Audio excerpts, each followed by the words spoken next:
Today's her birthday. She's 55. Happy birthday.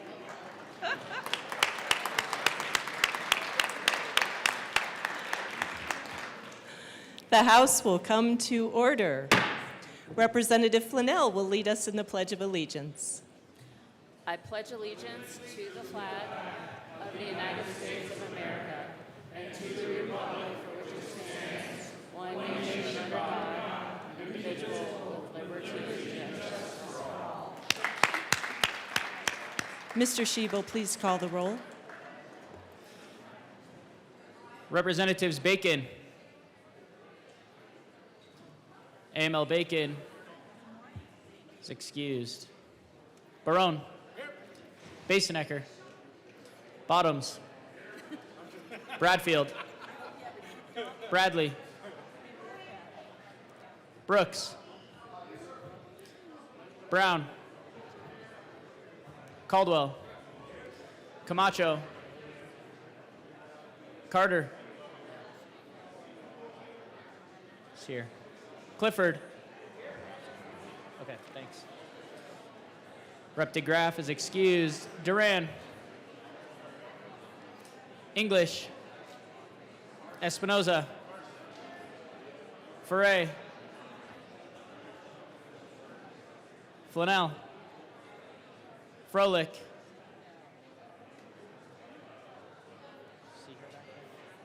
Representative Froelich. Excused. Garcia. Rep. Garcia. Excused. Garcia Sander. Gilchrist. Goldstein. Gonzalez. Hamrick. Hartsook. Jackson. Johnson. Joseph. Kelty. Leader. Lindsay. Luck. Representative Luck is excused. Lukens. Mabry. Representative Mabry is excused. Marshall. Martinez. Morrow. McCormick. Wynn. Pascal. Phillips. Richardson. Ricks. Representative Ricks is excused. Rutnell. Rep. Rutnell is excused. Ryden. Sirota. Gotcha. Slaw. Smith. Soper. Stewart K. Stewart R. Story. Representative Story. Excused. Excused. Sukla. Taggart. Titone. Valdez A. Rep. Valdez. Excused. Velasco. Representative Velasco. Excused. Weinberg. Wilford. Representative Wilford. Excused. Just snuck in. Winter. Oh, there she is. AML Winter. Oh. Woodrow. Woog. Zokai. And Madam Speaker. Here.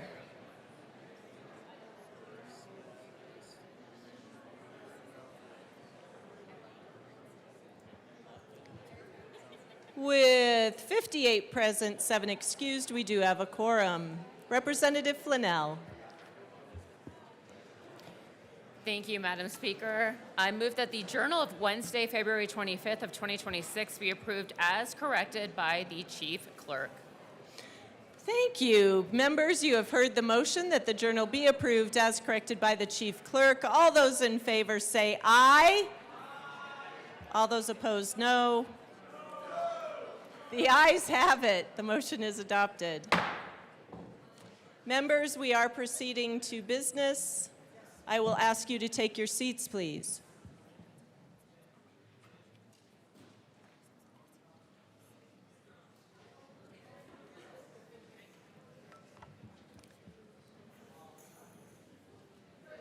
Madam Majority Leader. Thank you, Madam Speaker. I move to proceed out of order for consideration of resolutions. Seeing no objection, we will proceed out of order for consideration of resolutions. Mr. Schiebel, please read the title to House Joint Resolution 1018. House Joint Resolution 1018 by Representatives Richardson and Basenecker, also Senator Pelton R., concerning the designation of State Highway 86 through Elbert County as the Plains to Pines Scenic Corridor. Representative Richardson. Thank you, Madam Speaker. I move House Joint Resolution 26-118, and I would ask that it be read at length. Thank you. Mr. Schiebel, please read our resolution. Whereas featuring an average altitude of just under 6,000 feet, several hundred feet higher than that of the Mile High City, State Highway 86 through Elbert County offers Colorado residents, workers, westbound travelers, and tourists unrivaled views of the east-facing Rocky Mountains range, including the significant Sangre de Cristo subrange in southern Colorado, the iconic Pikes Peak, elevation 14,115 feet, on which Catherine Lee Bates composed the lyrics to America the Beautiful, Mount Blue Sky, elevation 14,268 feet, which straddles the Arapahoe and Pike National Forests, and Longs Peak, elevation 14,259 feet, located prominently in the Rocky Mountain National Park wilderness of northern Colorado. And whereas the spectacular views of the Colorado Mountain Front Range from State Highway 86 through Colorado's eastern plains in all their rural pastoral splendor are worthy of state recognition. And whereas State Highway 86 is the scenic High Plains thoroughfare between the town of Lyman on the east and the town of Castle Rock on the west, with approximately 61 miles lying within Elbert County. And whereas State Highway 86 is the functional main street through Elbert County's largest municipality, the town of Elizabeth, which is also recognized as an official Department of Local Affairs, or DOLA, Colorado Main Street community. And whereas Elizabeth is home to over 3,000 people, multiple rustic, treasure-laden antique shops, the iconic Rambler Ranch, and the lovely Carriage Shop's Tea Room, located in a historic livery stable, that serves as a cherished regional destination, a pastoral gathering place where women and their daughters, grandchildren, and out-of-town guests gather. And whereas for over 700 residents of the historic town of Kiowa, another DOLA Colorado Main Street community, State Highway 86 also serves as the functional main street.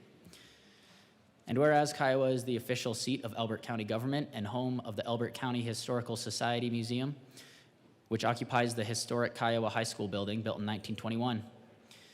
And whereas the Elbert County Historical Society and Museum's spring 2018 issue of the Smoky Hill Express newsletter features a cover story summarizing the history of the Smoky Hill Trail and evolution of transportation in Elbert County, including the development of State Highway 86.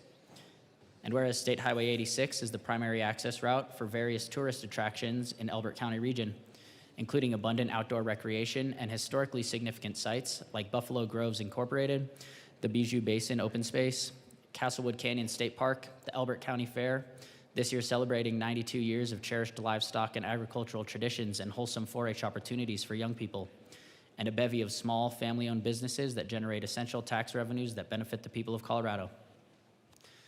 And whereas the vast rolling hills and prairies of the eastern portion of two-lane State Highway 86 through Colorado's High Plains offer travelers serenely beautiful and unique vistas, frequently including falcon, hawk, eagle, pronghorn, and deer sightings that serve as a pastoral alternative to the hullabaloo of 4-lane I-70 and its heavy-duty truck traffic. And whereas in the centuries before European settlers arrived, the Arapahoe, Cheyenne, Kiowa, Ute, Comanche, and other First Nations people of the Great Plains were the first to break in barely discernible trails that later served as the basis for primitive wagon routes, like that of the fabled South Branch of the historic Smoky Hill Trail, segments of which later became the alignment for the landmark Leavenworth and Pikes Peak Express stagecoach routes.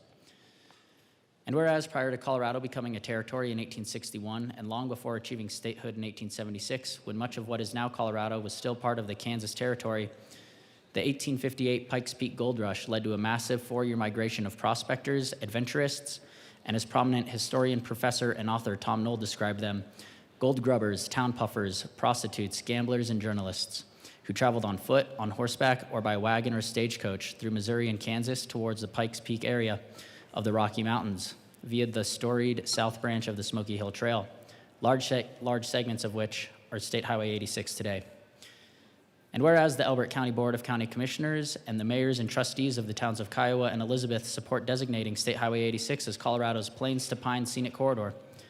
Now therefore be it resolved by the House of Representatives of the 75th General Assembly of the State of Colorado, the Senate concurring herein, that the entire portion of State Highway 86 through Elbert County, Colorado, be officially designated and branded the Plains to Pines Scenic Corridor, that the Colorado Department of Transportation is authorized to accept and expend gifts, grants, and donations for the purpose of placing initial markers, signage, and xeriscape landscaping along portions of the route designated as State Highway to aesthetically brand and establish the Plains to Pines Scenic Corridor, and that CDOT is authorized to enter into one or more intergovernmental agreements with the Board of County Commissioners of Elbert County, the town of Kiowa, and the town of Elizabeth for purposes of maintaining said markers, signage, and associated xeric vegetation for the Plains to Pines Scenic Corridor.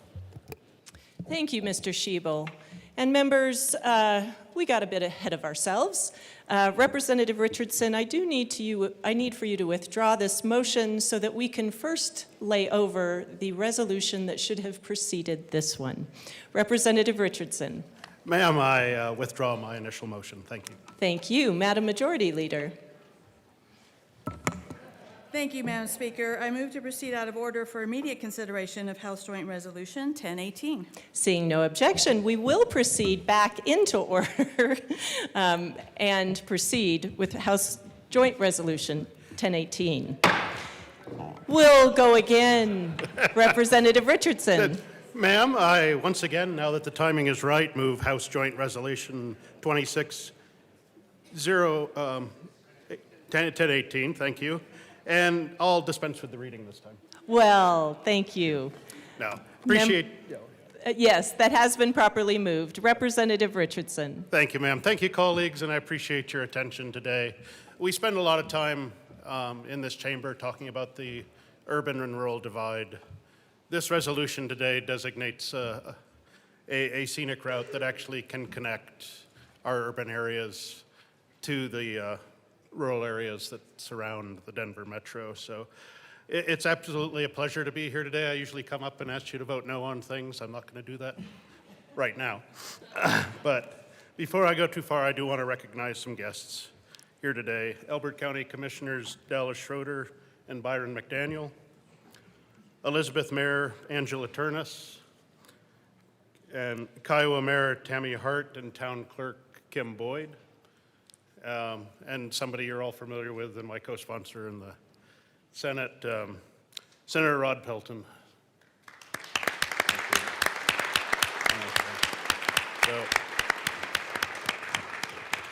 Thank you. These leaders have worked really hard to make this happen today, and I really thank them for being here because sticking with this has made this come true, and this resolution is as much yours and the communities it serves and you serve as it is ours. What we're recognizing today is actually the result of about 10 years of persistence.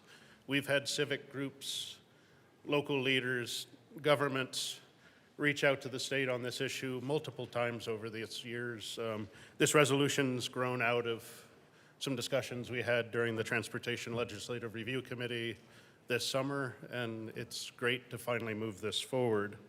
To have the state acknowledge something that the residents already know, and that's the unique experience of traveling this corridor through Elbert County. And to be honest, it is much more than just a drive. You leave the interstate if you're coming from the east pretty quickly, and you move into open plains, cattle ranches, past small towns, historic sites, and eventually get into the forests on the edge of the Palmer Divide, all along seeing views of the Rocky Mountains above you. You can stop for a good meal, bit of Colorado history, and experience communities where the pace and the way of life is very different than here in the metro. And it's all an easy afternoon's drive away. So I also want to thank my good colleague from Larimer County for standing with me today in support of this resolution. When the session gives us a little breathing room, I'd love to have you come out and try that. We can stop along the way for a good cup of coffee, a piece of pie that doesn't have a barcode on it. So that'll be good. So when I travel my district, I often ask two questions, and that's, what can the state do for you, and what should the state stop doing to you? And the answer generally is fairly simple. It's leave us alone, let us feed the city. That is what the people of my district want. It's a common answer. They just want their way of life respected and their communities recognized for what they actually are. And this resolution does that. It honors a living piece of Colorado heritage and maybe encourages a few more people to step outside the urban area and see another aspect of the state. So if you take the drive, we have employment out there too, but anyway, you'll see some very beautiful country. And if you do experience a traffic jam, it's likely that there's just a tractor on the road ahead of you, so don't worry about that. That's just part of our charm. So with that, I would respectfully ask for a yes vote to establish the Plains to Pine Scenic Corridor. So thank you. Speaker Pro Tem Basenecker. Thank you, Madam Speaker. I don't have much to add other than a word of thanks to my good colleague for inviting me to join him on this. I think as a member of the Transportation Legislation Review Committee, and certainly throughout our time here, we can all recognize times where process hasn't always lived up to our priorities.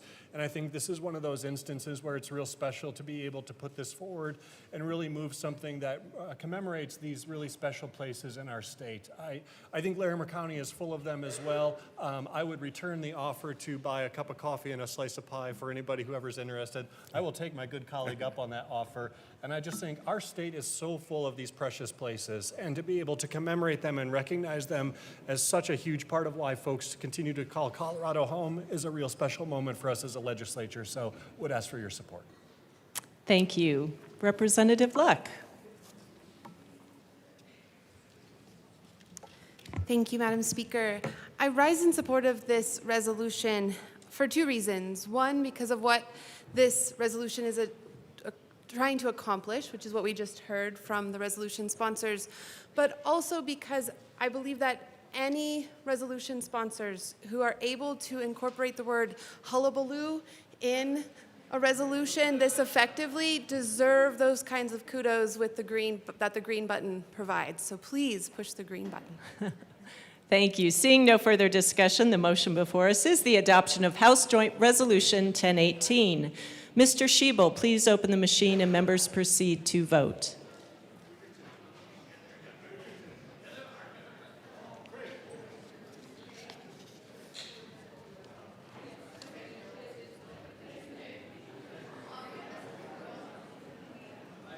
Members, we are voting. It is important that we not engage in conversation during this time. Representatives, we are voting. Please take your seats.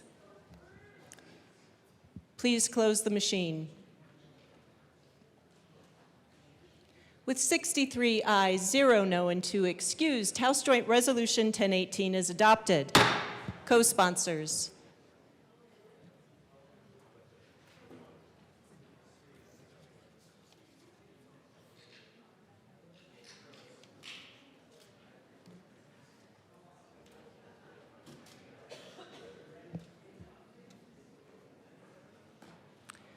Please close the machine. Members, we are going to take a moment to do announcements and introductions before proceeding to third reading. I will start. Representative Zokai will replace Representative Ryden on House Business Affairs and Labor for today only. Representative Brown. Thank you, Madam Speaker. And I want to note my perfect sign-up record to this point. Since I paid my $2, I have not had to use my $2. I just want to point that out to everybody. I thought everybody should know. You know, Representative Brown, I think that's an argument that everybody should prepay That's right. There we go. That's and it. help fund the party help for fund the end party of and prepay session. for your announcements. Tomorrow at 8:30 in the Old State Library, the Appropriations Committee will be meeting. We will hear 4 bills in this order: 1005, 1026, 1051, and 1002. See you there. Thank you. Representative Lukens. Thank you, Madam Speaker. The House Education Committee will be meeting at 1:30 in room 107. We will first be hearing a presentation on assessments from the Colorado Department of Education. Then we will hear House Bill 1094 and House Bill 1141. Thank you. Both of you, Representative Garcia-Sander and Representative Phillips. Thank you, Madam Speaker. Today, we are proud to recognize members of the Colorado speech language hearing community who have joined us at the Capitol. Speech language pathologists and hearing professionals play a vital role in supporting communication, learning, and independence for Coloradans across every stage of life. From helping young children build foundational speech and language skills in preschools and classrooms to working alongside educators, families, and healthcare teams, these professionals make a lasting difference in how individuals connect with the world around them. Representative Phillips. Thank you, Madam Speaker. Their impact extends far beyond schools. In hospitals, rehabilitation centers, and nursing homes, they assist patients recovering from injury, stroke, hearing loss, helping restore both function and confidence. Whether supporting early intervention or improving quality of life for seniors, their work strengthens individuals, families, and communities across our state. Please join us in welcoming and thanking these dedicated professionals for their expertise, their compassion, and their commitment to serving Colorado residents. If we could have our speech language hearing people stand up in the gallery, that would be great. There they are. Thank you.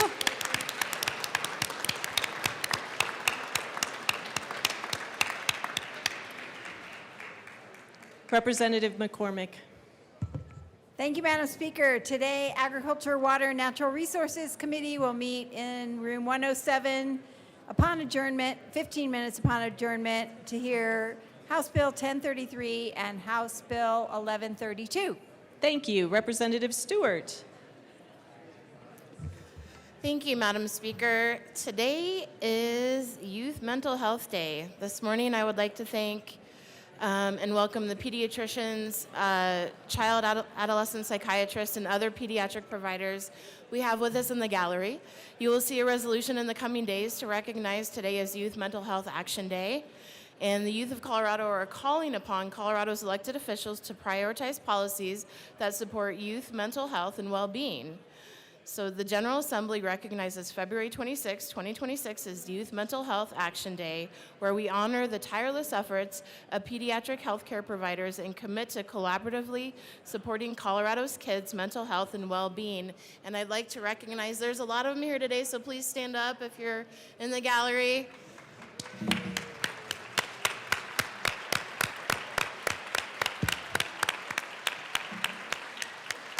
Thank you, Representative. Representative Hamrick. Thank you, Madam Chair. I would like to recognize Colorado Nurses Day at the Capitol and to honor the thousands of nurses who serve our communities across this great state. Please see the cup on your desk and also the handout. Nurses are often the first to see a patient and the last to leave the bedside. Nurses are caregivers, advocates, educators, and leaders who make critical decisions every day under pressure. More than 100,000 nurses serve across Colorado, and our healthcare system simply would not function without them. To the nurses with us today and those caring for patients across our state, thank you for your skill, your resilience, and your unwavering commitment to Colorado families. Please join me in recognizing Colorado Nurses Day at the Capitol and expressing our sincere gratitude to the nurses statewide. And we have 4 nurses over there. Please stand and let's give them a round of applause.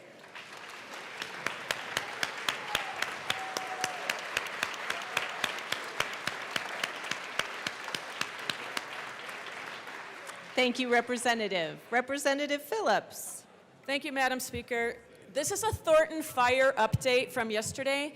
Yesterday, Thornton businesses near I-25, including mine, were evacuated for a fire in our neighborhood. The good news is everyone is safe today. The fire stopped right at the school. It did include almost 100 cars at a nearby business, and that's why you saw all the black smoke. There's no emergency communication system for community members in place in the city of Thornton, but you can bet that there will be. And for that, we can thank Councilmember Salazar and Councilmember Martinez, who live and work like I do in the neighborhood where the fire was. And you can bet they will be making sure that next time, to prevent that chaos where people don't know what's happening, that there will be an emergency system in place. The biggest shout out ever has to go to Thornton firefighters and all the firefighters that saved our homes, our businesses, and literally our lives yesterday. Thank you.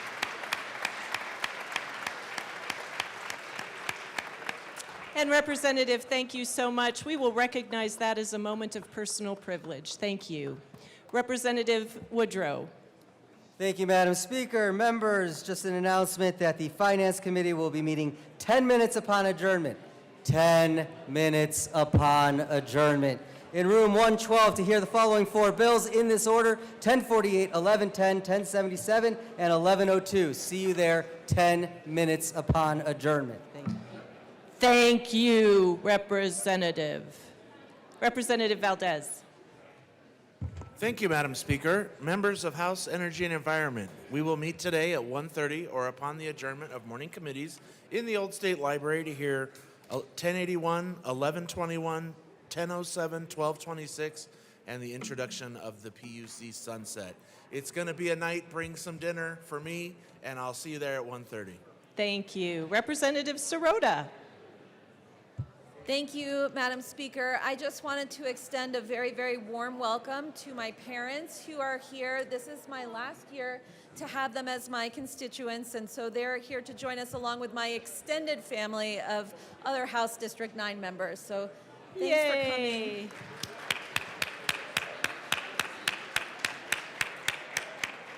Representative Wilford.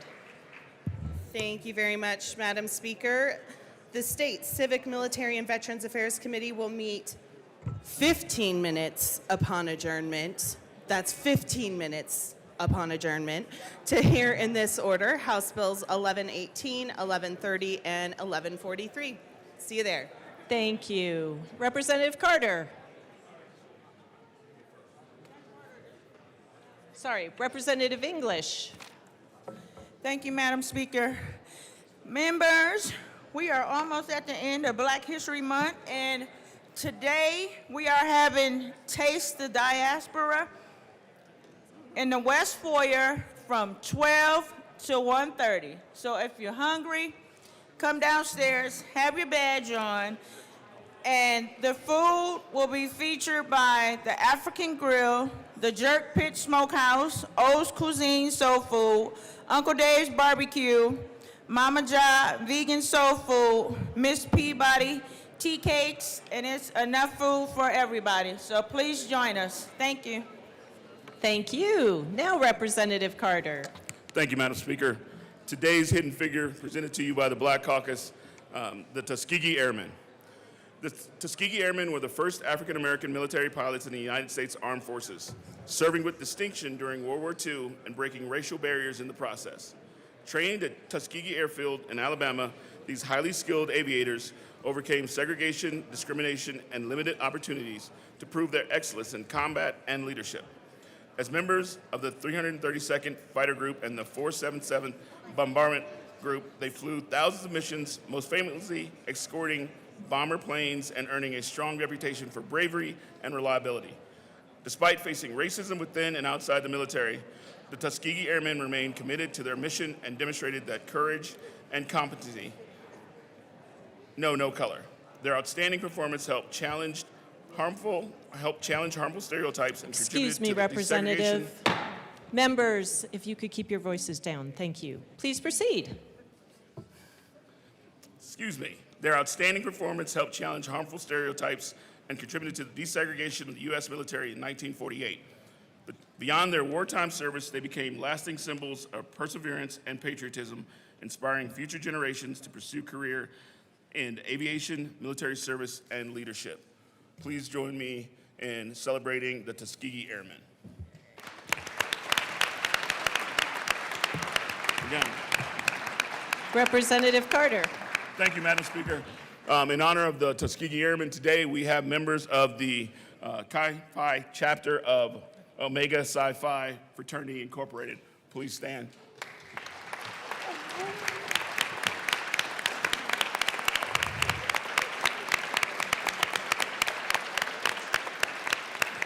On December 27, 2027, the Chi Phi chapter of Omega Psi Phi Fraternity Incorporated will celebrate 100 years as the first Black Greek letter organization chartered in the state of Colorado.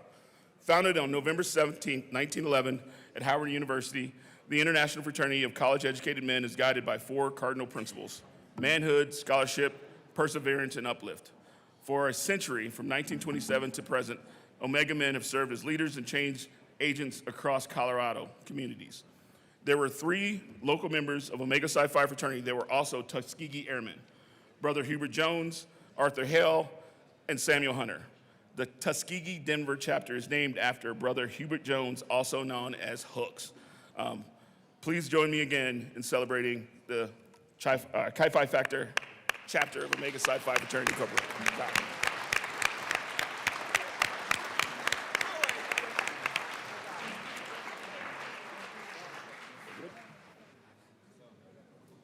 Representative Ricks.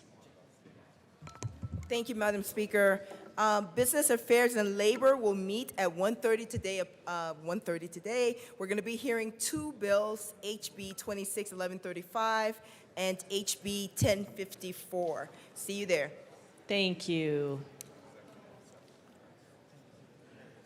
Members, I will invite you to take your seats. We are proceeding to third reading.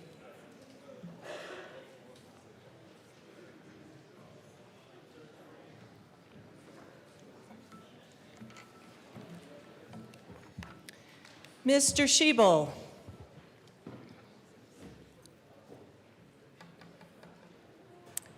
Please read the title to House Bill 1099. House Bill 1099 by Representatives Titone and Wynn, also Senators Kolker and Marchman, concerning protecting the financial condition of common interest communities. Madam Majority Leader. Madam Speaker, I move House Bill 1099 on third reading and final passage. The motion before us is the adoption of House Bill 1099 on third reading and final passage. Thank you, Madam Majority Leader. Mr. Schiebel, please open the machine and members proceed to vote.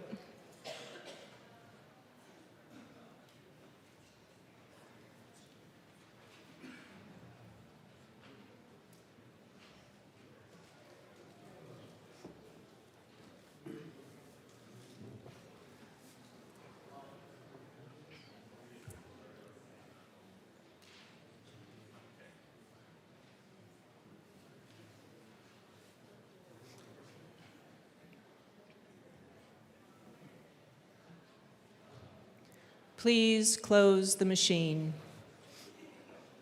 With 39 aye, 26 no, and 0 excused, House Bill 1099 is adopted. Co-sponsors.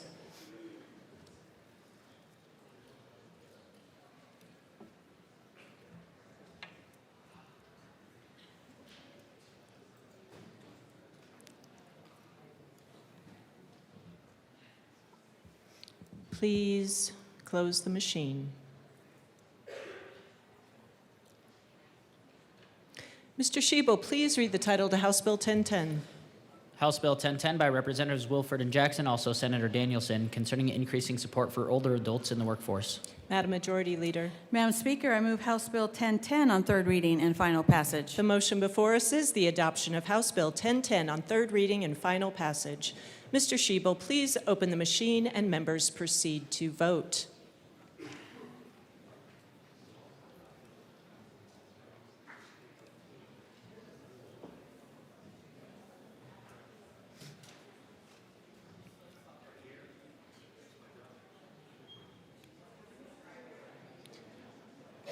Please close the machine.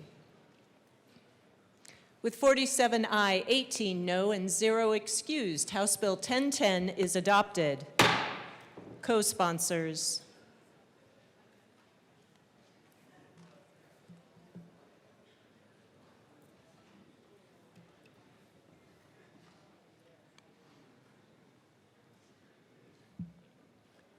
Please close the machine.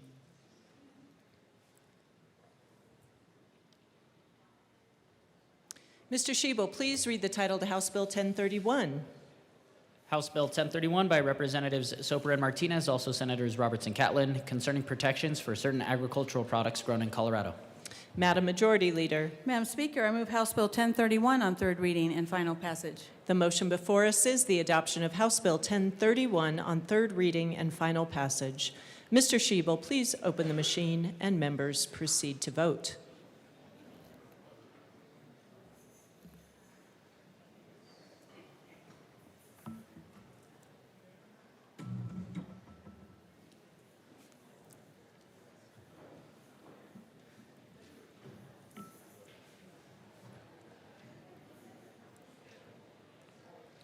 Please close the machine. With 65 ayes, 0 no, and 0 excused, House Bill 1031 is adopted. Co-sponsors.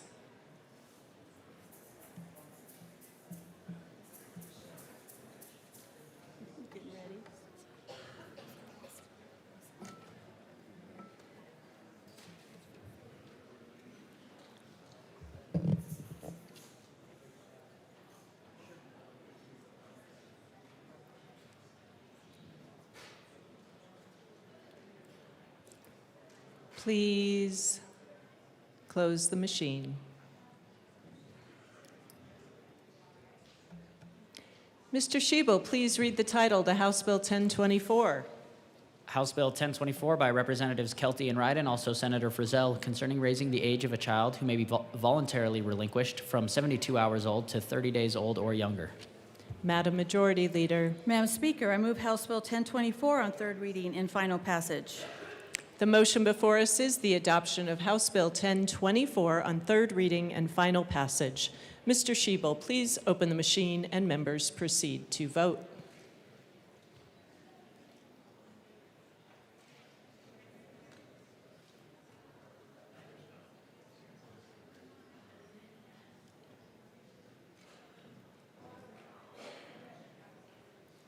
Please close the machine. With 65 ayes, 0 no, and 0 excused, House Bill 1024 is adopted.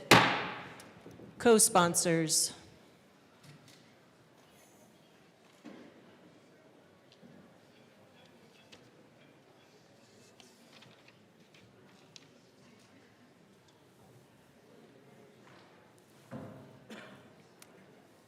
Please close the machine.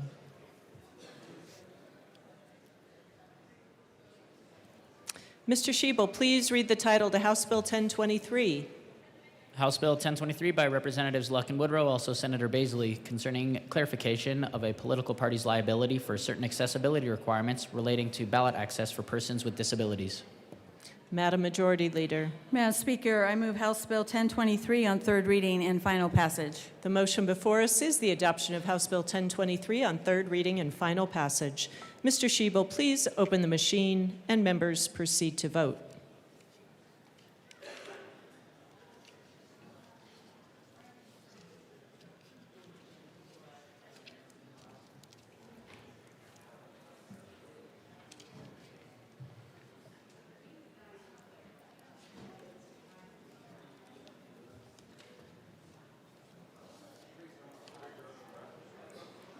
Martinez and Smith.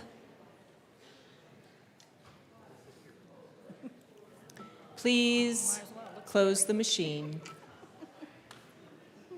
With 65 ayes, 0 no, and 0 excused, House Bill 1023 is adopted. Co-sponsors.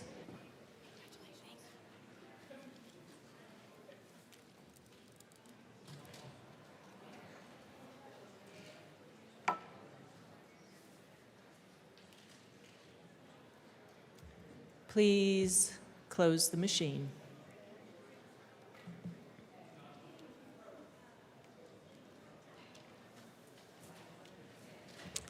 Members, that was 3 unanimous bills in a row. I think we're on a winning streak.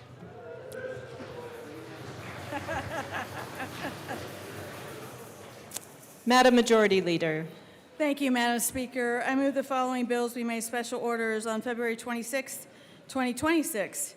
House Bill 1011, House Bill 1058, and House Bill 1098. Members, seeing no objection, the bills listed by the Majority Leader will be made special orders on February 26th at 10:46 a.m. 9:46 a.m., sorry. At 9:46 a.m. Assistant Majority Leader Bacon.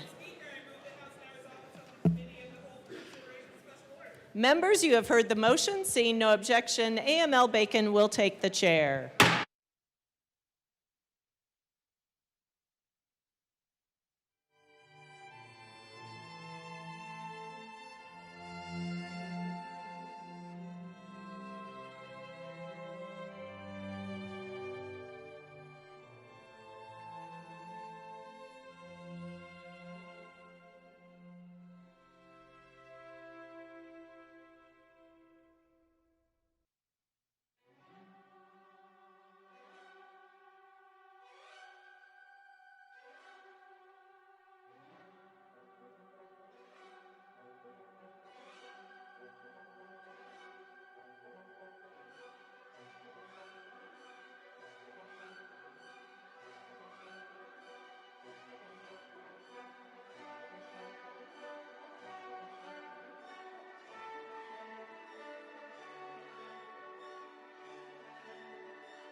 What is, oh, the mic was on this whole time, fam. This side. On behalf of dog lovers everywhere, the committee will come to order. Yep.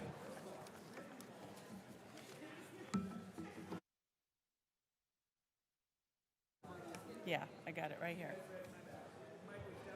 All right, you go for it. I'm just like following your lead, ML. I think I got them down. Okay, there we go. With your unanimous consent, the bills will be read by title unless there is a request for reading a bill at length. Committee reports are printed and in your bill folders. Floor amendments will be shown on the screen on iLegislate and in today's folder on your box account. Bills will be laid over upon motion of the Majority Leader, and the coat rule is relaxed. Mr. Schiebel, please read the title to House Bill 1011. House Bill 1011 by Representatives Duran and McCormick, also Senator Rodriguez, concerning the transfer of certain pet animals in Colorado. Madam Majority Leader. Thank you, Madam Chair. I move House Bill 1011 and the Agriculture, Water, and Natural Resources Committee report. To the committee report. In committee, we ran 2 amendments to add exemptions for hunting dogs being purchased by those with hunting licenses, as well as to add clarity to the transfer structure. And I ask for a yes vote. Is there any further discussion on the committee report? Seeing none, the question before us is its passage. All those in favor, please say bow, wow, wow. Bow, wow, wow. All those opposed, please say no. The committee, that is not an acceptable answer. I'll do it again for the clerks. I apologize. All those in favor, please say aye. All those opposed, please say no. The committee report passes. To the bill. Madam Majority Leader. Thank you, Madam Chair. So members, 4 years ago, I stood in this chamber and carried a bill that strengthened enforcement and raised standards for pet stores in Colorado. We were told it would fix the problem. We were told stronger oversight would be enough, and we were told the industry would comply. I asked myself, what happened? Pet stores found a way around it.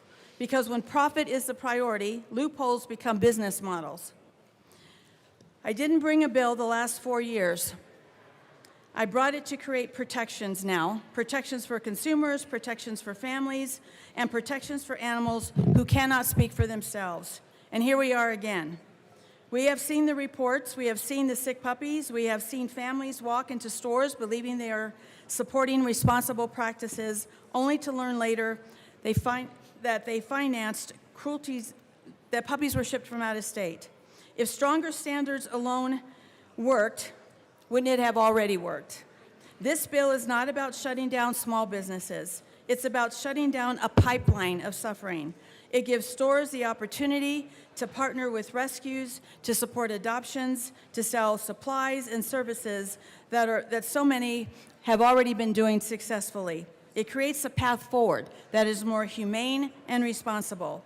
Colorado has always led on animal welfare, and we have never been afraid to evolve when we know better. And today, we know better. The question before us is simply, do we continue adjusting around cruelty, or do we finally end our role in it? I believe Colorado is better than this. I believe our constituents expect better than this. And I believe the animals depending on us deserve better than this. Members, this is the moment where we decide whether reform is enough or whether courage is required. I respectfully ask for a yes vote. Thank you. Thank you, Madam Majority Leader. Members, can we please bring the noise down? Representative McCormick. Thank you, Madam Chair. I am so happy and proud to be on this bill with Majority Leader Duran. As you all know, as a veterinarian, I've been a medical provider to many of the animals that come from these sources across multiple states, because I've practiced across the country. I'm sorry, Representative McCormick. Family, we cannot hear in the well. Representative McCormick.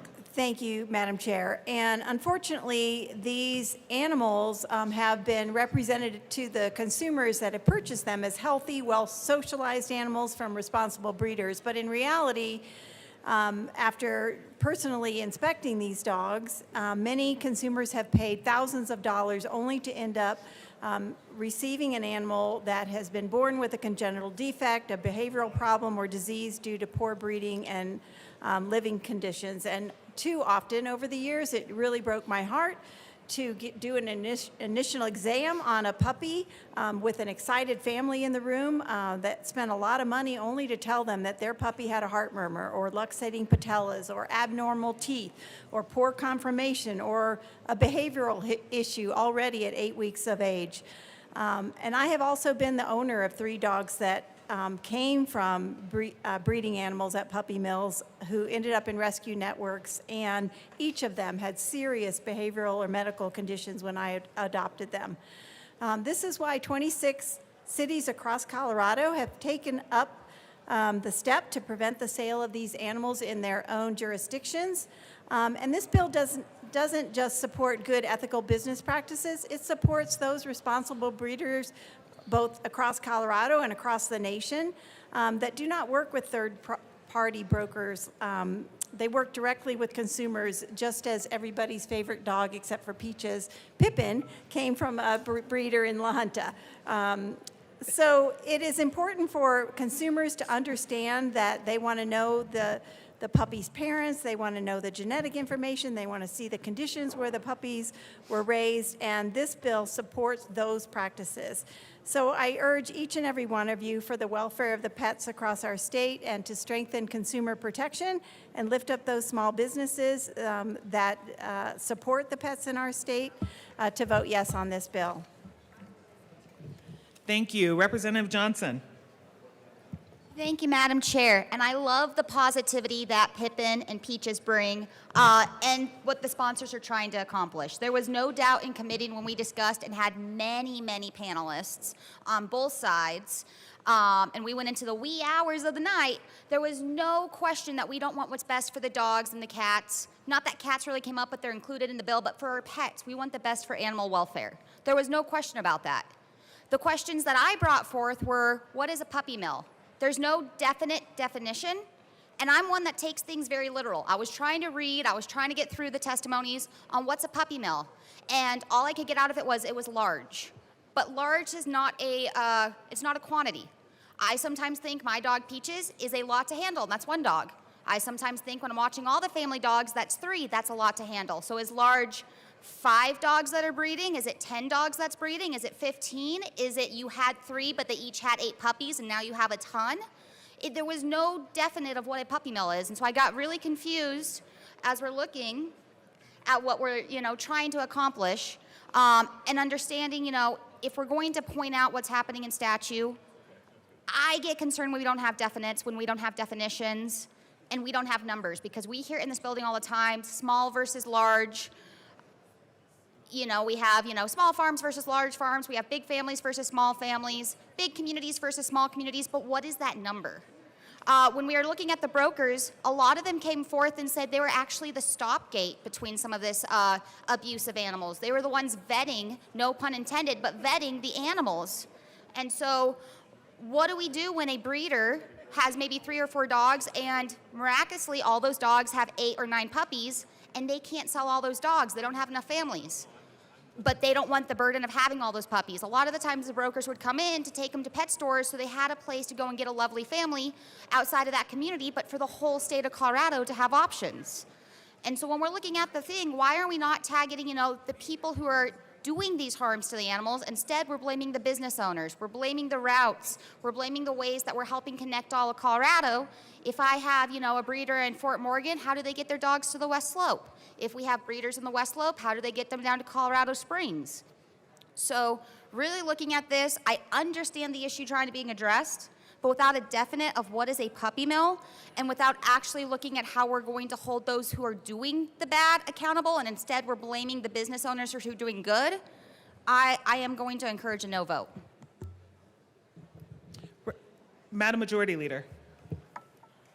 Thank you, Madam Chair. So this bill doesn't define what a puppy mill is or what a commercial breeding facility is, because there isn't a definition. It's just a word that is used in place of commercial breeding facilities, which are regulated by the USDA. So I wanted to give clarity to that for you. Thank you. Representative Bottoms. Thank you, Madam Chair. I stumbled into a bunch of information on this quite by accident. I had a unique opportunity a couple weeks ago. I was asked by the Denver Dog Show and AKC breeders to come and give the award for the Best in Show dog at the Denver Dog Show. I'd never done anything like this before, so I get there and I did not realize there's a lot of information and division over this bill when it comes to the dog breeders. And I also got to take a picture with the winner of the Westminster Dog Show and the Denver Dog Show. Denver Dog Show is the second largest dog show in the United States and the second oldest too. And there was thousands of dogs there. And many different breeders, many different groups. And they all came to me, every one of them, 100% of them came to me and said they do not like this bill. They do not have a problem with these pet shops, and they see the term puppy mill as very pejorative and very dishonest. And so I asked them why, and they said that if any of these, and there's only a handful of these pet shops in the whole state of Colorado, but if any of these ever mistreated the dogs, ever had a puppy mill mentality behind it, that the AKC, that the dog breeders would immediately have this shut down, that this would not be, these places would not be able to exist. And many people, they were standing in line when they announced who I was. They were standing in line to tell me, please vote against this bill. Please stop this bill. There is nothing wrong with these pet shops. They are not doing anything wrong, definitely not illegal, definitely not unethical. And then they gave me all of the guidelines that they have to go through, that this stuff is very regulated, that these pet shops are extremely regulated, that these breeding groups are extremely regulated. Some of the top dog breeders in the entire United States are based right here out of Colorado. One down in Colorado Springs, they're building a new facility out by Bennett. And these are very respected breeders. They are very regulated breeders, and they said that this is just an attack on small business, that this is just an attack on the breeders who actually provide a very legitimate service to the people of Colorado and to the United States. They breed all over the United States. And again, they are extremely, extremely regulated. So this bill, at the very least, is misguided, but I see it more as an attack on business. And the breeders are not okay with this bill. Thank you. Is there any further discussion? Representative DeGraff. Thank you, Madam Chair. I think I like the intentions behind this because I think in proper stewardship of animals is important, but I'm always leery of an extra layer of bureaucracy. So it's a very difficult thing because I think the intent is good. We want to help the animals, but if we create a relief valve by importing dogs in order, into no-kill shelters, and saying, well, you can get pets from no-kill shelters, then I guess my fear is that this will be another way around, where you're not buying a pet, but you're contributing to the nonprofit. You're saying, well, we'll give money to the nonprofit to do these things, which is not really a whole lot different in my mind, because most businesses in Colorado are non-profitable anymore anyways. So the profit has been sucked out of the economy in general. So I think pretty much every place in Colorado is nonprofit.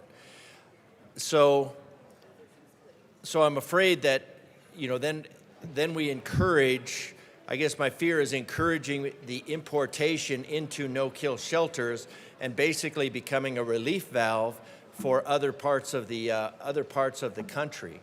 So interested to see how these amendments turn out. I think they will improve the bill. I like the intent of the bill for being good stewards of our animals, but right now I'm having some concerns. Thank you. Representative Richardson. Thank you, Madam Chair, and sponsors, I absolutely appreciate the aim of the bill. I have, currently 4 dogs. Sarge, whose registered name is Sergeant Leo Seamus Dundee, was the first conversation I had this morning because my wife wasn't awake when I left. But, hey, buddy, how you doing is how the day started with Sarge. But have Scout, who's probably the world's worst bird dog, but you can't stop her from going after a rabbit. And too many dachshunds, it still confuse me because my wife insists on them, and we already have a cat, so I'm not sure why we have 8-pound dogs running around the house. But anyway, so I do have dogs. I've always had dogs. We have visited breeders before purchasing several in the case of Sarge to make sure we were actually getting a good dog from a good breeder. But I guess the concern I have really with the bill is more in what we're expecting out of the government agencies we fund. I mean, PACFA exists. It's supposed to be regulating. It's supposed to be overseeing these operations. And if they're failing, I would hope that would be the first place we'd address, not shutting down businesses that may not be participating or doing anything wrong. So I do have an amendment.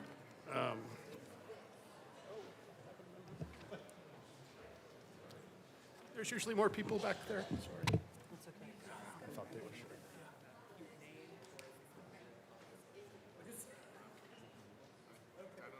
Did you move it? I don't know. Okay.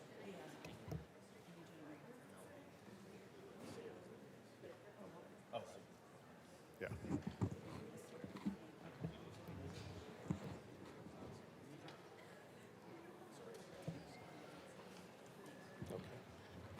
Thought they'd been shared. So I would move L006 to HB 1011 and ask that it be properly displayed. Okay, get it up in a second. Okay, it is displayed to the amendment. Representative Richardson. All righty. Thank you, Madam Chair. Again, simple amendment. On page 4, line 6, essentially a sentence that says you cannot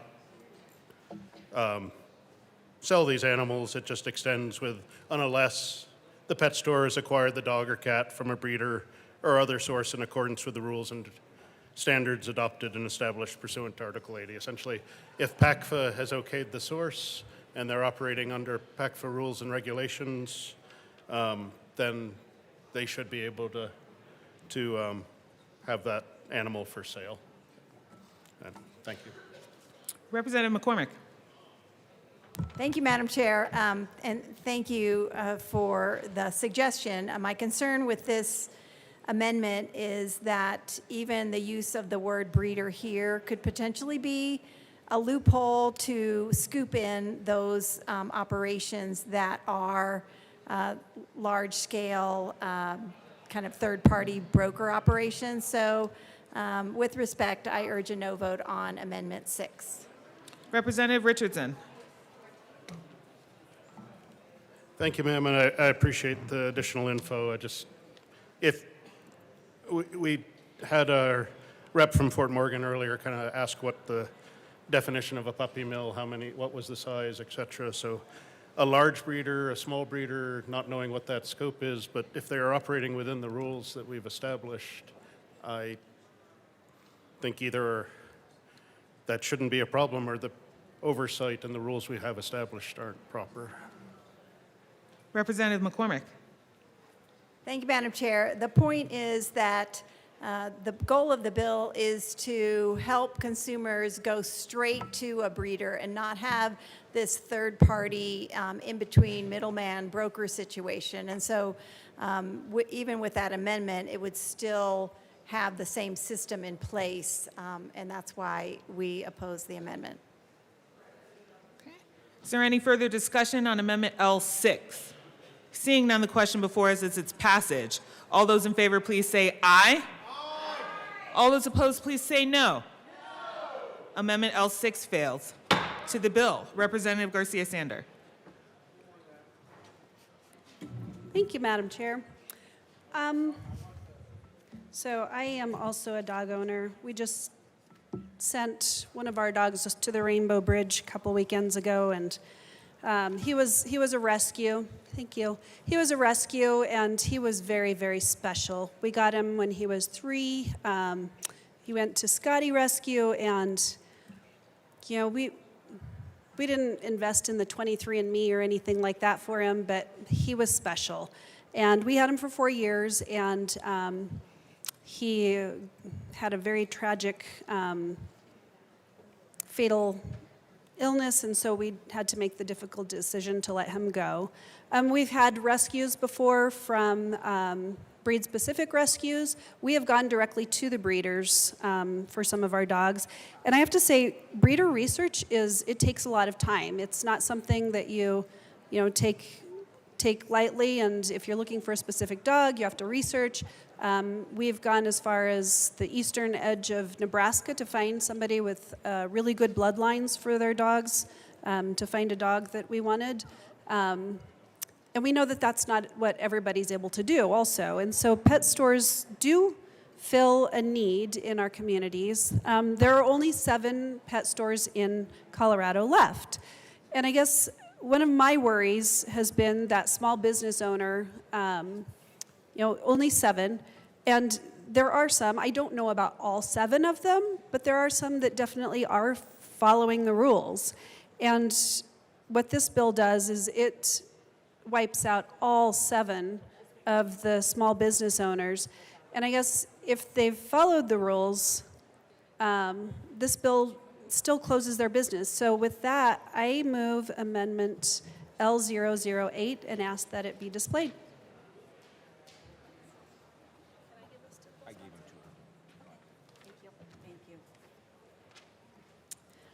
What this amendment does... Give us one moment, Rep.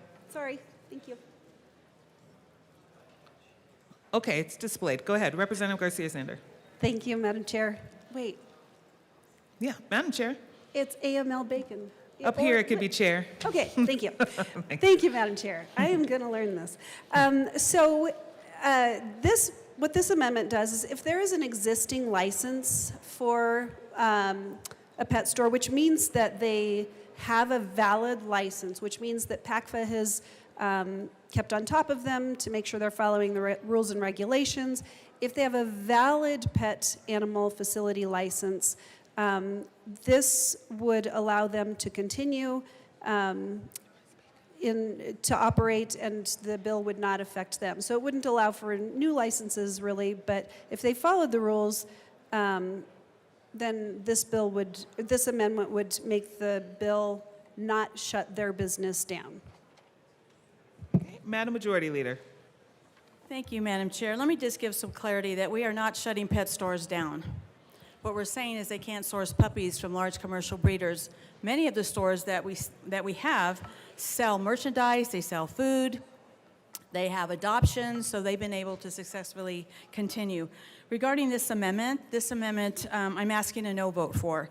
This would gut the bill, and it would allow stores and brokers to continue sourcing from commercial breeding facilities and puppy mills.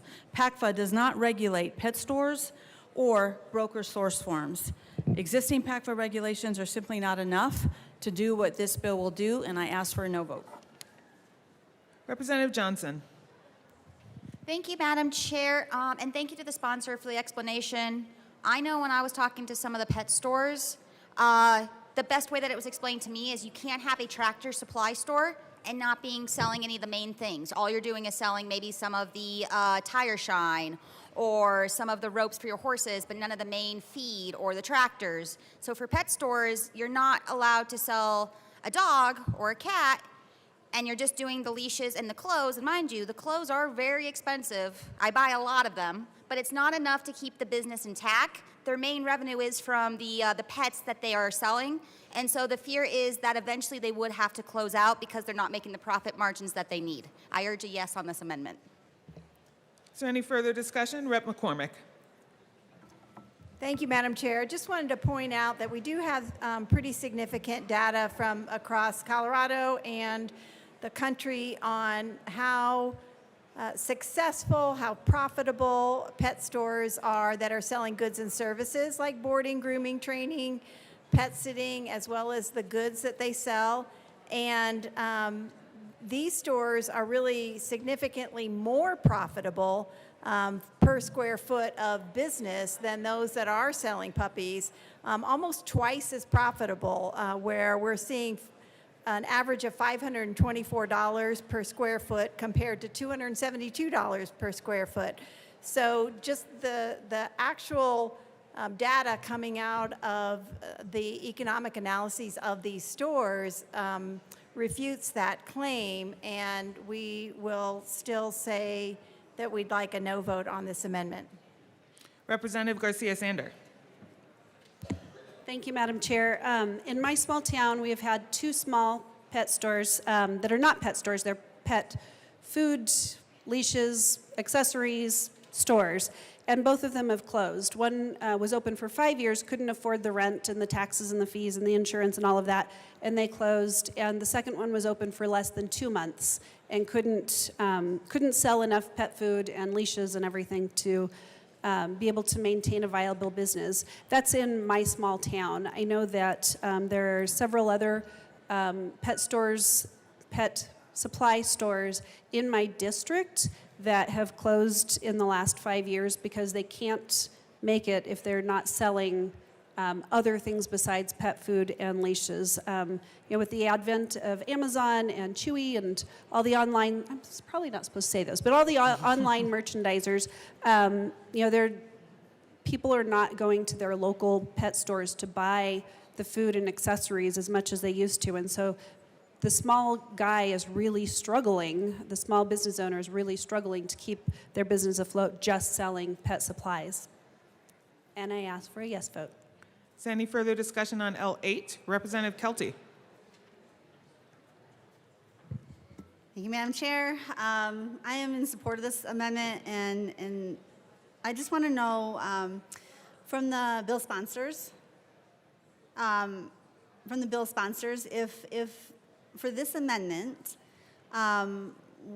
why have you talked to any of the pet stores about their valid pet animal facility licenses that they have to actually obtain and to get for that? Because that's not something they just dole out. Have you talked to the actual pet stores about that? And how have you thought about maybe how this would actually help them? Because that's a license that they have earned, that they have been certified to get. Madam Majority Leader. Thank you, Madam Chair. Yes, we have. I've been working on this for the 8 years I've been here, and the last bill I passed was 4 years ago. And we went through consumer protections. We asked them to include sourcing, include many, many, many things. So they've had 4 years to comply, and they have not. So yes, that's why I'm asking for a no vote on here. Representative Kelty. So with that, do you know what is entailed to obtain the valid pet animal facility license? Do you know what it takes to get that?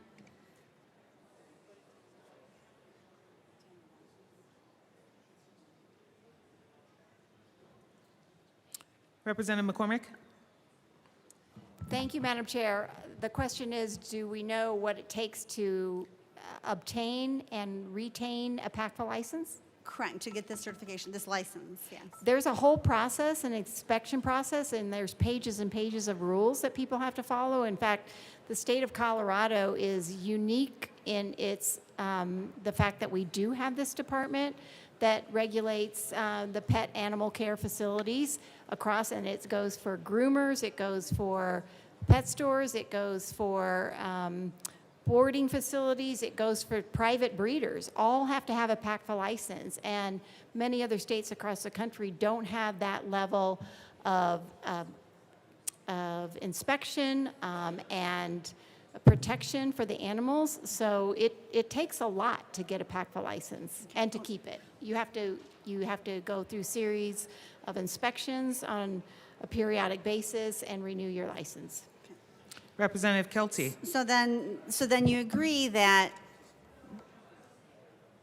making it so it does not apply to someone or a pet store that has this not easy to get license and get certified and have all these, like you said, it's not easy to get. So they're actually a very valid pet store that has this license. So why would you deny them the ability to utilize the license since they have been scrutinized so harshly already to obtain it? Would that not make this amendment actually very valid?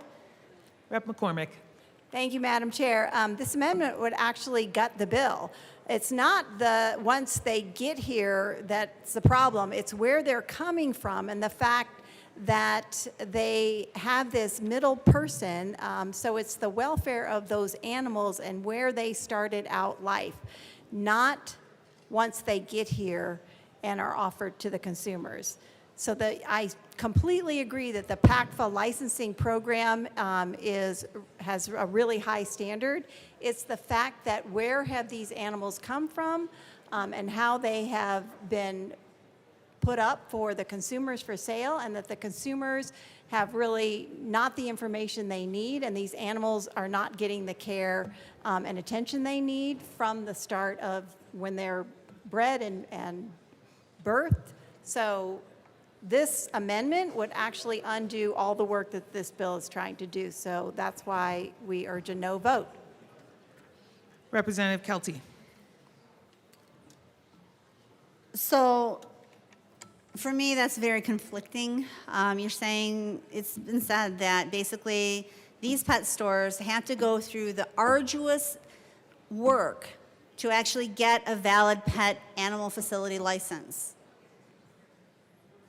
But yet we're saying, even though you have that, even though you've gone through all the work to get that, we're not going to say, well, you can't actually utilize it. We're not going to trust you, in my opinion. And I think it's very disingenuous, that we put businesses, again, we're trying to shut down some more businesses because this is going to hurt them tremendously. And there's only like 6 in the state. And so in my opinion, I really think that if we allow businesses who go through the arduous work to get whatever license they have and prove that they are a legitimate, good business, we let them actually show that and prove that. Now, I understand that there's talk that there is worried that where the animals are coming from. They're coming from out of state, they're coming from, and I agree, puppy mills and the treatment of our pets, puppy mill is bad. Treatment of pets needs to be good. But I think by punishing legitimate businesses that have actually gone through the work and to actually earn this license through the state of Colorado, we should honor that and give them the due diligence that they deserve. If the problem is bringing pets in from out of state, maybe that's the problem that we need to go after and not punish the good businesses that have proven themselves through the state of Colorado and their licensures. Thank you. AML Winter. Thank you, AML Bacon. One quick question is if they're not regulated by PACFA, then what are they violating? If they're not regulated by PACFA, then what are they violating? Representative McCormick. Thank you, Madam Chair. The issue here is PACFA does not regulate where these puppies are coming from, if only. And the USDA standards for these breeding facilities are at such a bare minimum, and even the follow-up that the USDA does in these facilities is so below what we would expect any living creature to have. That's the problem. It's not once they get here, and I know that the pet store owners and the people that buy the animals all care deeply about these animals. We as a state have no control over where these animals are coming from. And the fact that this bill's goal is to make sure that we as a state care about our animals, whether they're, production animals or pets, to make sure that we're holding ourselves to that standard, and the facilities that house these animals do have a high standard, but not where they're coming from and what is the breeding and the conditions that these animals are in. We have no control over that. This is our way to say we as a state and consumers are not happy with this, and we do not want to see it anymore. AML Winter. Thank you, AML. Based off of our conversation, we brought an amendment, a sourcing amendment, that we thought would help find a bridge between both. So you're talking about they're not being regulated coming into this state. We ran a sourcing amendment, and that's kind of my question is if that's really the crux of what we're fighting, we brought a sourcing amendment that we thought that would solve that problem. Representative McCormick. Thank you, Madam Chair. The way that responsible, reputable breeders work is they're in that world to work directly with consumers. They want to make sure that their animals are going to the right home. They're paying close attention to the genetics of the breeding and the socialization of those litters. Those folks are never going to become a broker to supply a pet store, which is what that amendment was potentially going to do. And so that's why I understand what you're saying, but in reality,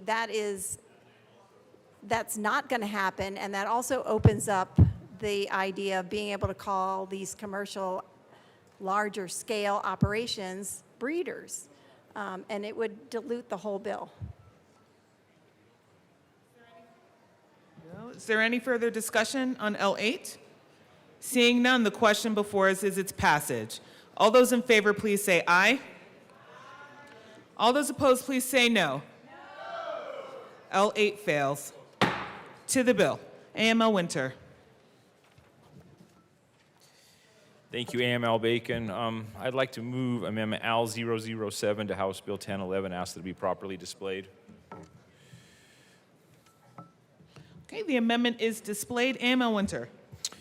Based off of our conversation today, what I'm looking at is the proponents of the bill, the good representatives that are running this bill, they were talking about years and years of going back and forth with the pet stores. I think now we're at the point in the building we kind of see where this is going to land. So all this amendment would do is give them a little bit more time to change their business model. You know, they're going to take a source of revenue. It's going to be taken away from them. We heard in committee that they can do just fine on selling pet food and collars and chew toys.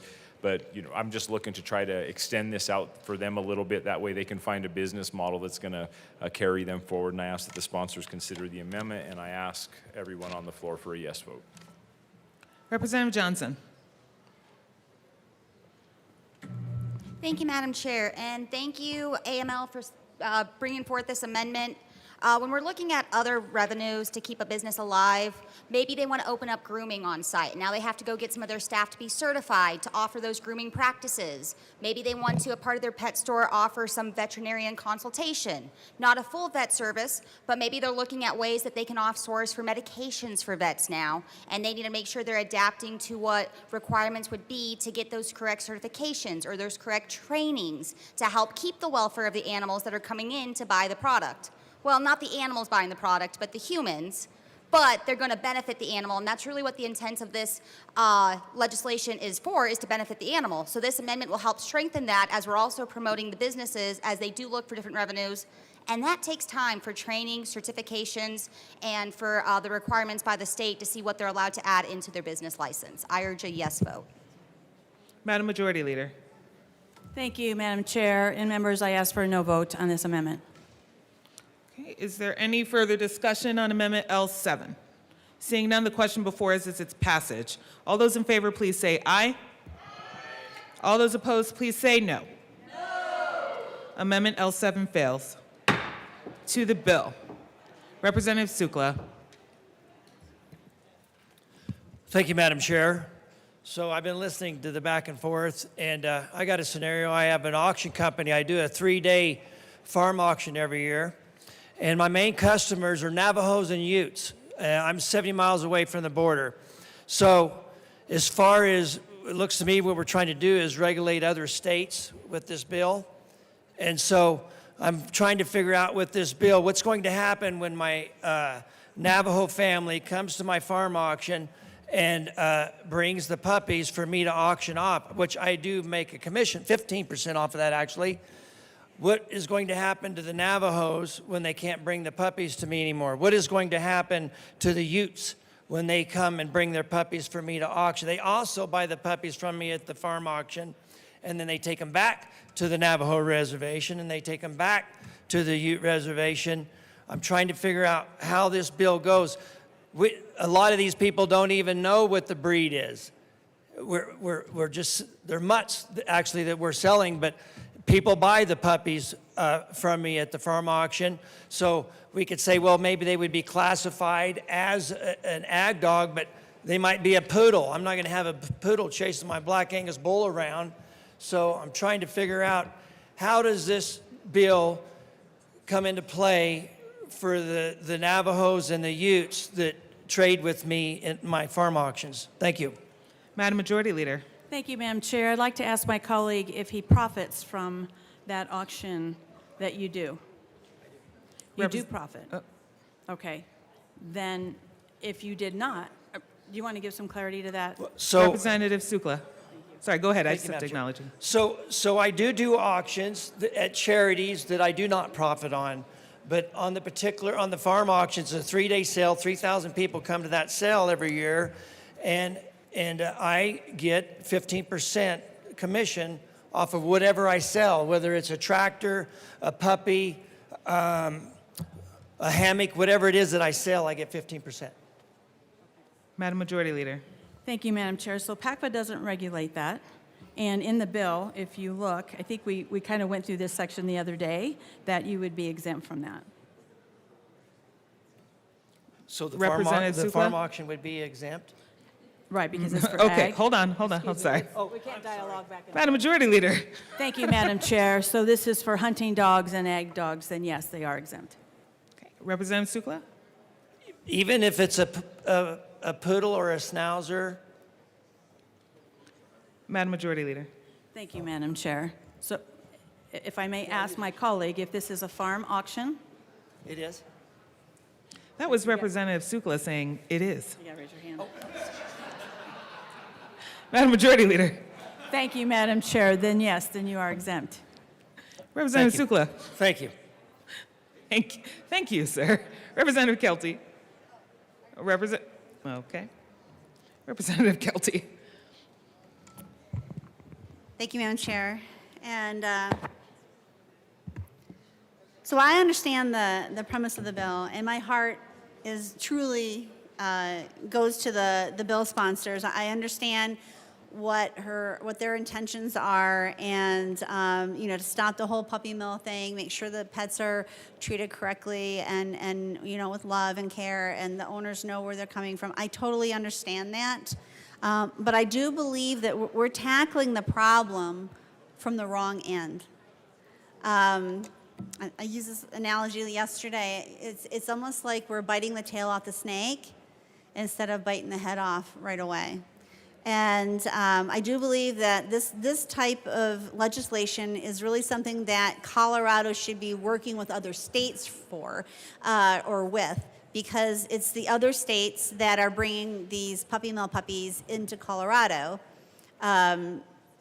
So if you want to curb that, if you really want to solve the problem, instead of just duct taping it or hurting other businesses who are actually doing things legitimately through their hard work, and it's like, as it was mentioned, that it's not easy to get these licenses, and so they've done the due diligence to be legitimate businesses to be able to sell puppies, legitimate puppies, in the state of Colorado. But now we're going to be taking that away from them.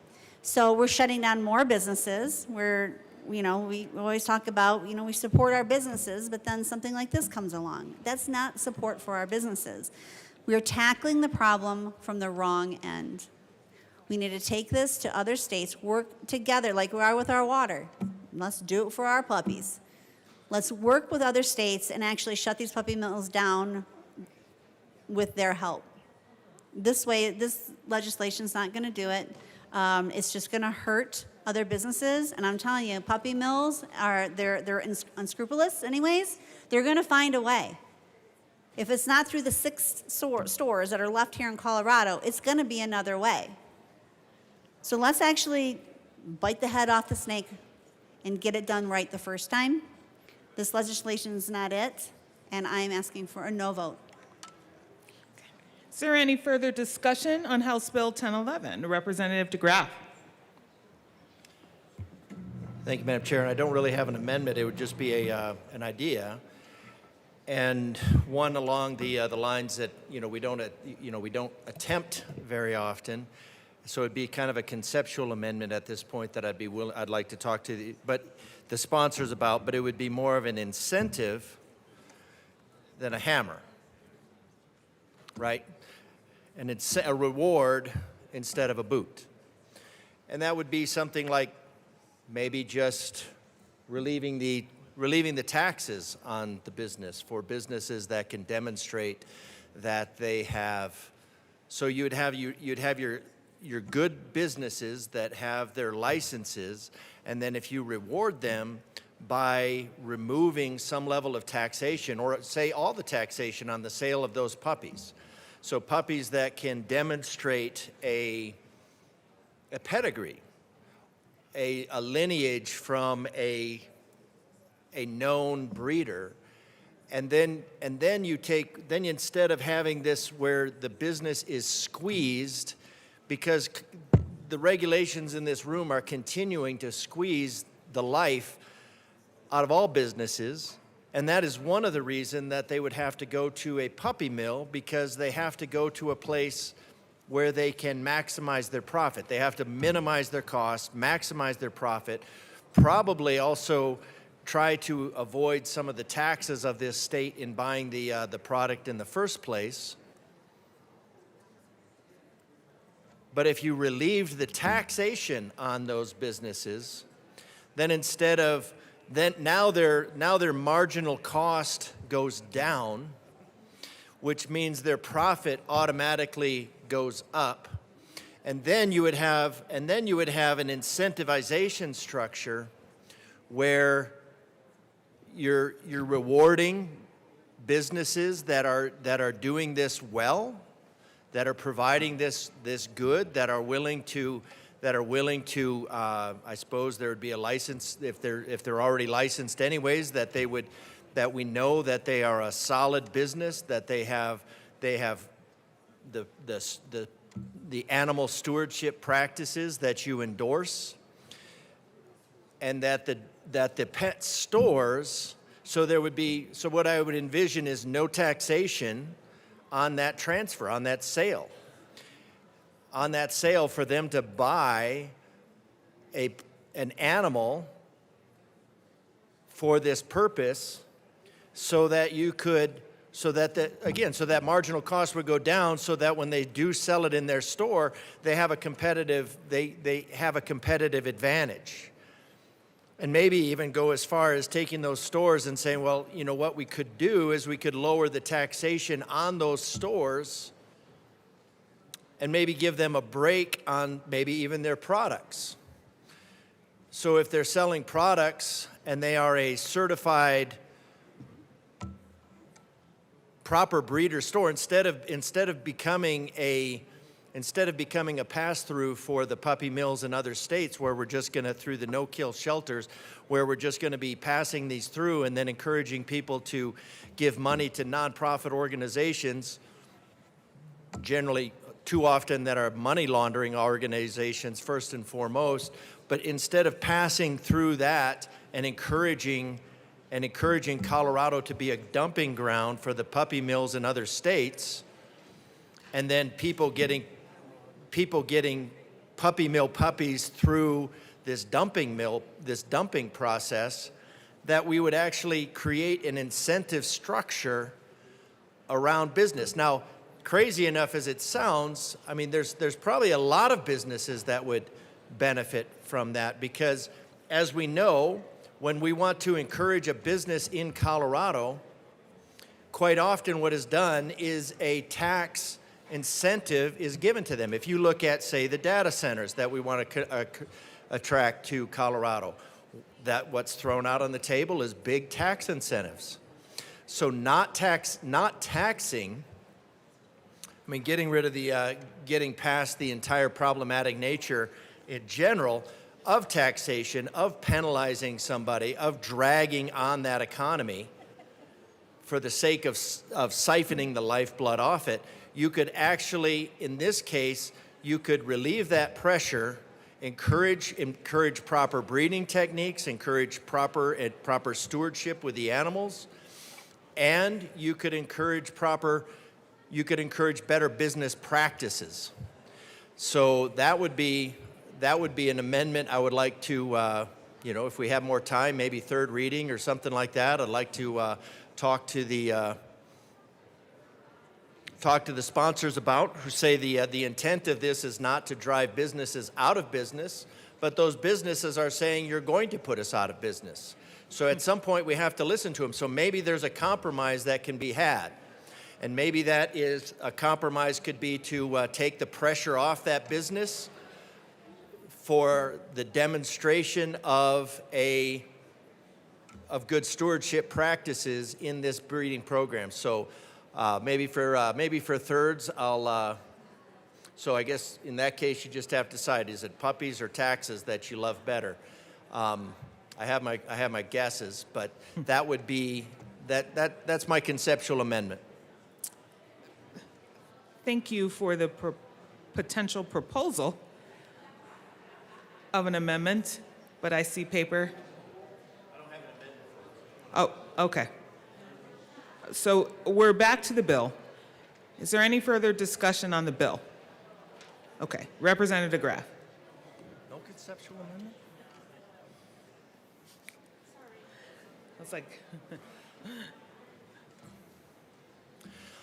All right, thank you, Madam Chair. I move L009 to House Bill 1011 and ask that it be properly displayed. I'm going to try to save these pet stores in a true Colorado fashion.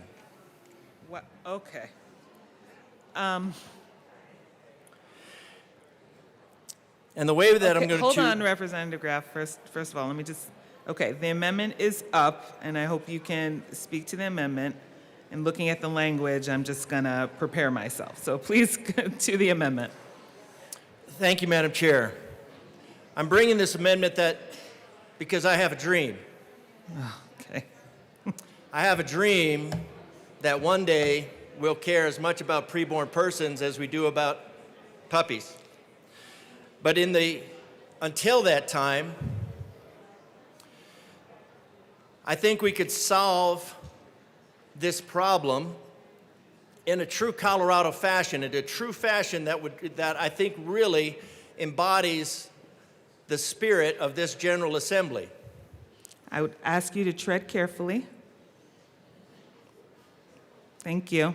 In regards to what our motives and character is or are, per our rule. I'm saying that this aligns with the general, I think this aligns with the general spirit of this General Assembly. So what this would do is on page 5, after line 26, I would insert, because maybe in order to make these pet stores profitable, what we need to do is we need to turn them into care facilities for animal care, for reproductive care for our animal friends.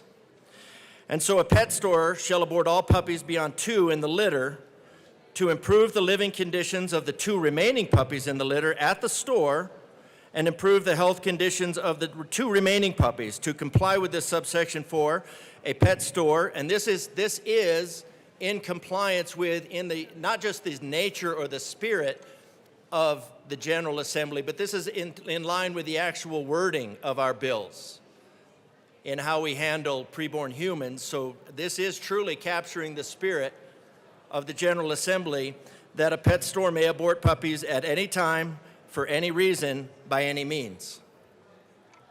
And so that could be the care model. That's how we care for humans. That is called reproductive care. So it could be a reproductive care facility or deproductive care, if you like more accurate terminology. And it completely aligns with reproductive care for unborn persons. And as we know, unborn animals are certainly not unborn persons.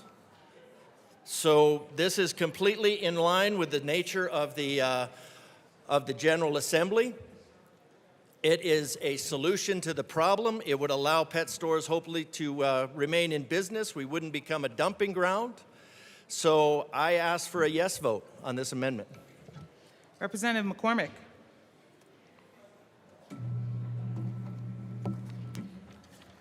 Thank you, Madam Chair. Just a few questions about this particular amendment. I'm curious to know how the pet store would go about this procedure, since it would entail a pregnant animal, and pet stores don't have pregnant animals in their store where they're giving birth. Also, that pregnant animal would need to undergo an ultrasound or an x-ray to figure out how many puppies are in that animal's uterus, and then they would need to call in a veterinarian and set up a surgical suite in that pet store in order to go in and perform a C-section where they are removing, 3 of those puppy fetuses out of 5, for instance.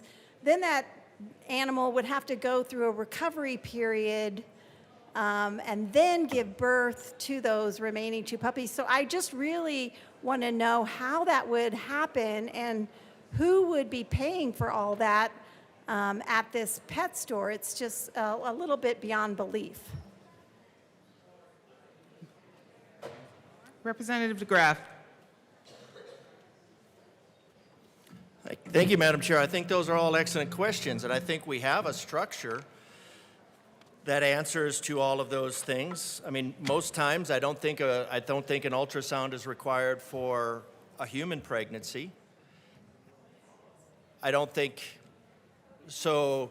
you could have the same regulations, or as we talked about last year in the regulations, the CDPHE regulations for the termination of preborn persons. You know, there's really no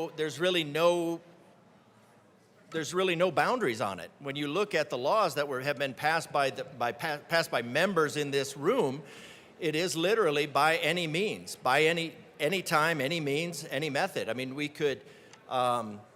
You know, who's going to pay for this? I'd say there's probably some veterinarian clinics. It would be, maybe you could do some pro bono work from I don't know, veterinarian schools. You could just tell them that this is part of their curriculum now, that they will now be that they'll be now required to perform reproductive health care on animals as part of their training. I think that would be viable. And you know, for any reason, these puppies could be called right into medical experimentation, because that's quite often what's done with humans. So there's really, I think you could take basically the model for the Colorado's model for the fetal harvesting industry of humans, and just really apply it to create a fetal harvesting industry along what I would consider lesser mammals. So I think we have the model in place. You know, there's not really a lot in terms of regulations. I know one of my colleagues could speak to this. He tried to ensure that there would be, you know, a surgical suite. You'd like to think that would be the case, but it's not really the case. And that if you just did this in maybe the second and third trimester, where there is no real oversight, that you would be able, just like in the human fetal harvesting industry, that you would just completely bypass all of those considerations. So I think if you just treat this along the model of the Colorado's fetal harvesting industry for humans, that you would be able to actually set up a viable, because you know, you have people like I think Dr. Fauci, that you know, I'm sure there's probably a market for these unborn puppies, that they could be used in lots of different ways. So I think the market, and then you also have, you know, maybe just fees on the overall pet. So you could apply a fee to any number of things to support this. You know, Colorado supports this ultimately with tax dollars on the fetal harvesting industry. So this is just an effort to along the same lines of how we address the issues of humanity in the state of Colorado. I just thought it would be a good extension. Maybe there are some details to work out still, but it would be a good extension to address what is considered a problem in the animal industry, and maybe take it from being a problem and turn it into a profit center in true Colorado style. Is there any further?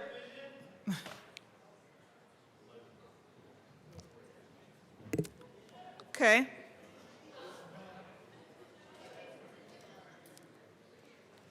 Just want to verify that is actually the actual request.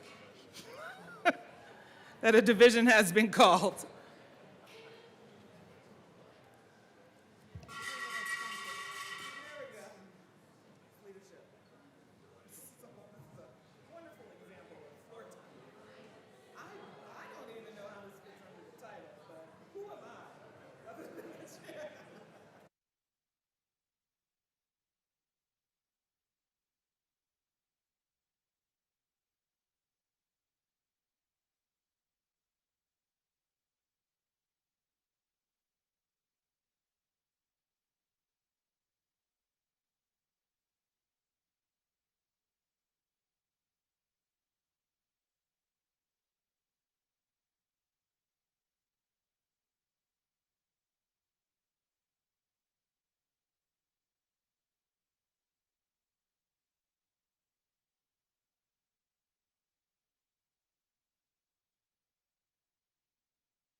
Okay. The question, members. The question before us is the adoption of L9. A division has been requested. We're looking at you. All those in the chamber not entitled to vote, please sit and remain seated. Okay. All those in favor of Amendment L9, please stand and remain standing in one place or raise your hand and keep it raised until the count is taken.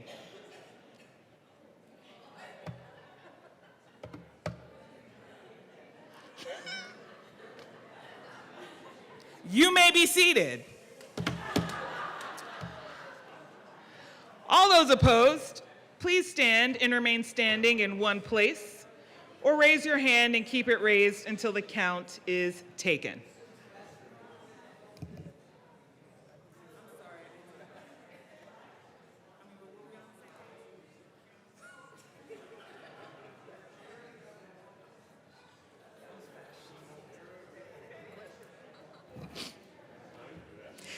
You may be seated.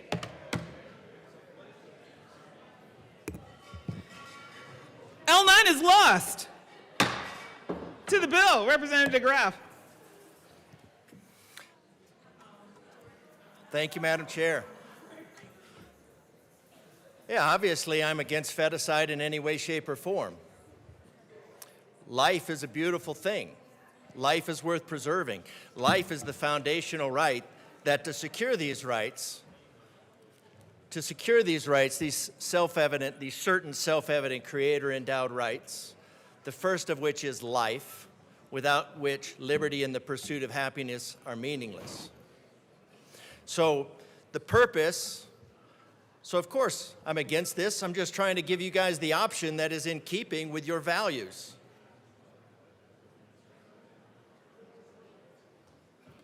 Trying to give you an option in keeping with your values.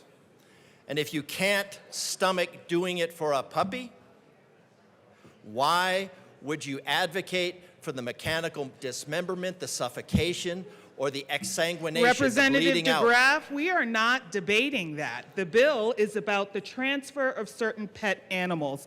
And if you would like, please discuss that topic, but we are not talking about our policies over reproductive health, as that is not what this bill is about. Thank you, Madam Chair. I was just closing out on my amendment, but you're right. On the amendment, we're done with the amendment. So I will just continue with my dream that someday we will treat humans as well as puppies. Never mind, I was going to say something about church. Okay, let me go back to this. I'm sorry. Members, the question before us is the passage of House Bill 1011. Seeing no further discussion, I will ask. All those in favor, please say aye. All those opposed, please say no. House Bill 1011 is passed. Mr. Schiebel, please read the title to House Bill 1058. House Bill 1058 by Representatives Slaw and Lukens, also Senator Ball, concerning protections for minors who are featured in digital content. Representative Lukens. Thank you, Madam Chair. I move House Bill 1058 and the Judiciary Committee report. Okay, hold on one second.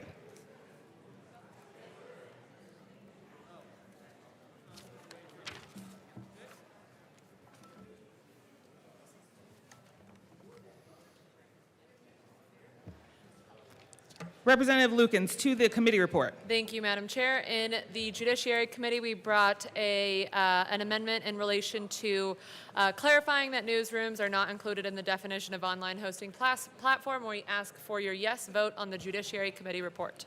Is there any further discussion on the committee report? Seeing none, the question before us is its passage. All those in favor, please say aye. All those opposed, please say no. All right, the committee report is passed. To the bill. Representative Slaw. Thank you, Madam Chair. So this bill does three primary things. It establishes that monetized income from online content, a portion of that has to be put into a trust for a minor when they reach the age of majority. It makes a provision for them requesting the removal of that content once they reach the age of majority, and it blocks the intentional sexualization of minors through online content. Rep. Lukens. Thank you, Madam Chair. House Bill 1058 is in relation to protecting kids online. So many parents and legal guardians create popular online content that features young children. As my co-prime explained, the bill does three things. It requires that a parent or guardian who is a creator of online content establishes a trust. It provides a right to removal for former child participants, and it prohibits parent or guardians from intentionally sexualizing children online. We do have a few amendments that we need to discuss as well. So with that, I move Amendment L8 and ask that it be properly displayed. Thank you.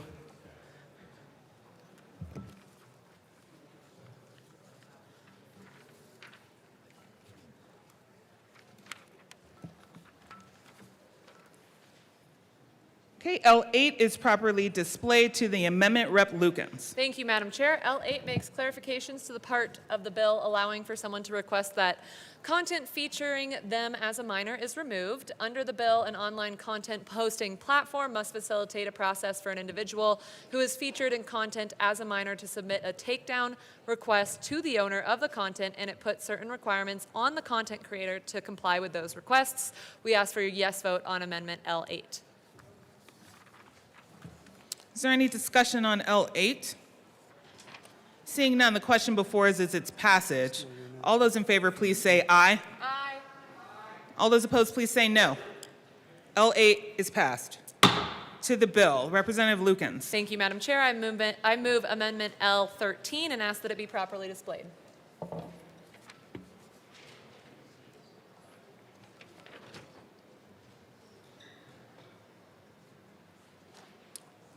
Okay, L13 is displayed to the amendment. Representative Lukens. Thank you, Madam Chair.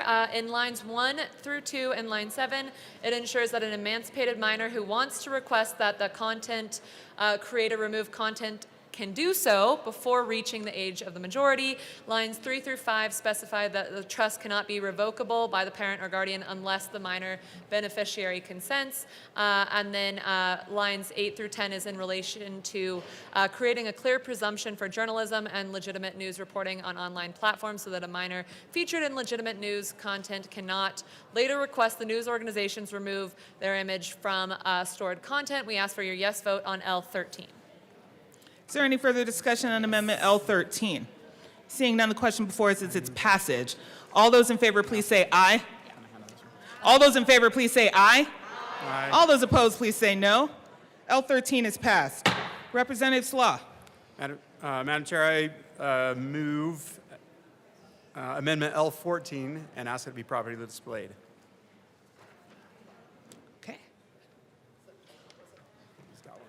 Okay, L14 is properly displayed. Representative Slaw. Amendment L14, lines 1 through 6 provide a time trigger for the establishment of a trust. A trust must be initially set up by January 30th, the year after the content creator meets the factors that require the trust to be established. This ensures the timely compliance with the law.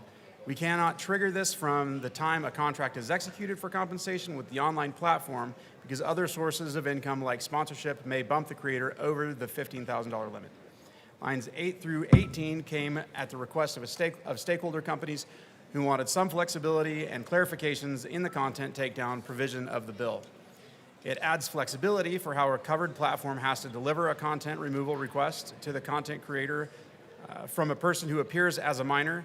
It maintains the requirement that a platform notify a content creator of removal request, but is less prescriptive in how that notice is delivered. A platform must still remove content that features a minor if the content creator refuses to do so. We ask for your yes vote. We ask for your yes vote. Okay. Is there any further discussion on L14? Seeing none, the question before us is its passage. All those in favor, please say aye. Aye. All those opposed, please say no. L14 is passed. Representative Lukens. Thank you, Madam Chair. I move Amendment L15 and ask that it be properly displayed.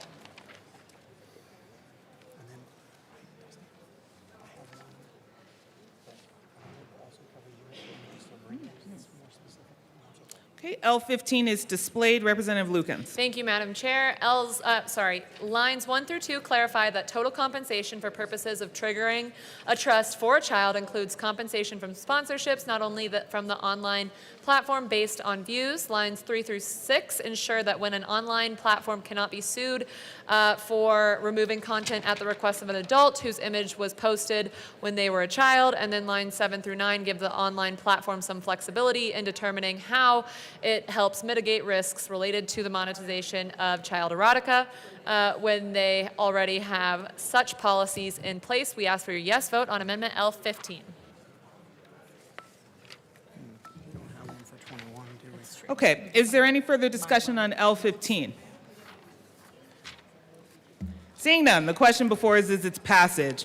All those in favor, please say aye. Aye. All those opposed, please say no. L15 is passed. Representative Slaw. Madam Chair, I move L21 and ask that it be properly displayed. Okay, L21 is properly displayed. Representative Slaw.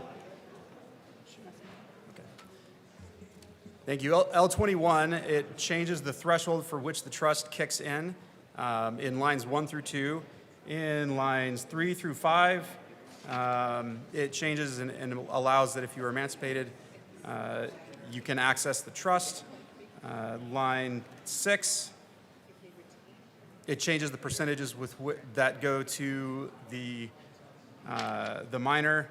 And in lines 7 through 17, it makes it so that the trustee can petition the court for a distribution of the money in the trust. We ask for your yes vote.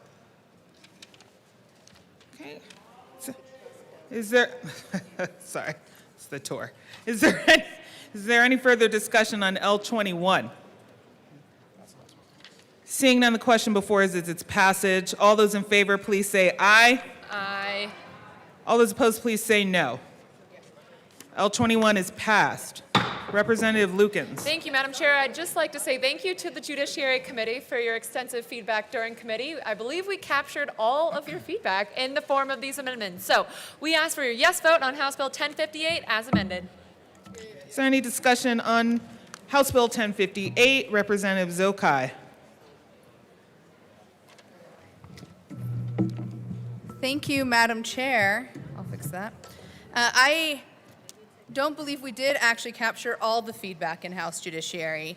And we see a loophole where a person in a place of trust creating a video, it may not be a parent or a guardian, but could be another individual or an uncle perhaps. So with that, we are bringing forward the Risler Amendment, and I move L12 to House Bill 1058 and ask that it be displayed. I'm sorry, the what amendment? This is the Risler Amendment, and we have a brief All right. explanation. Wonderful. Okay.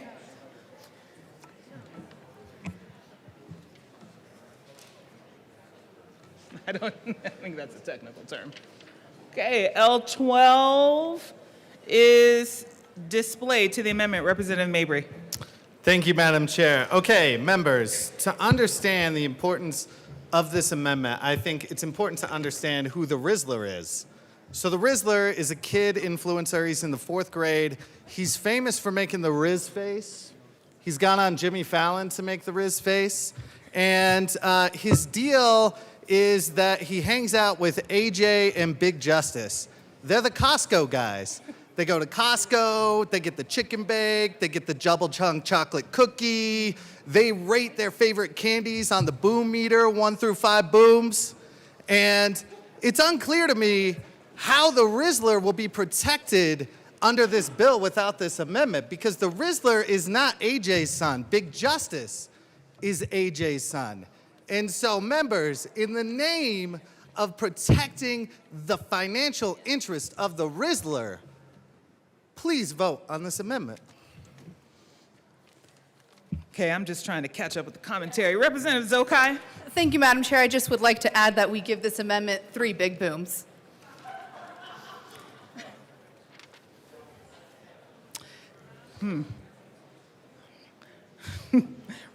Representative Lukens. Thank you, Madam Chair. I ask for no booms in this, and therefore ask for no vote on this amendment. Okay. Question before us is the adoption of L12. All those in favor, please say aye. All those opposed, please say no. Do you believe L12 is lost? To the bill, Representative Johnson.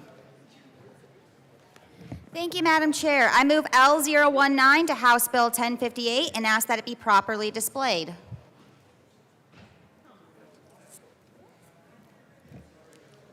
Okay, L19 is displayed. Representative Johnson.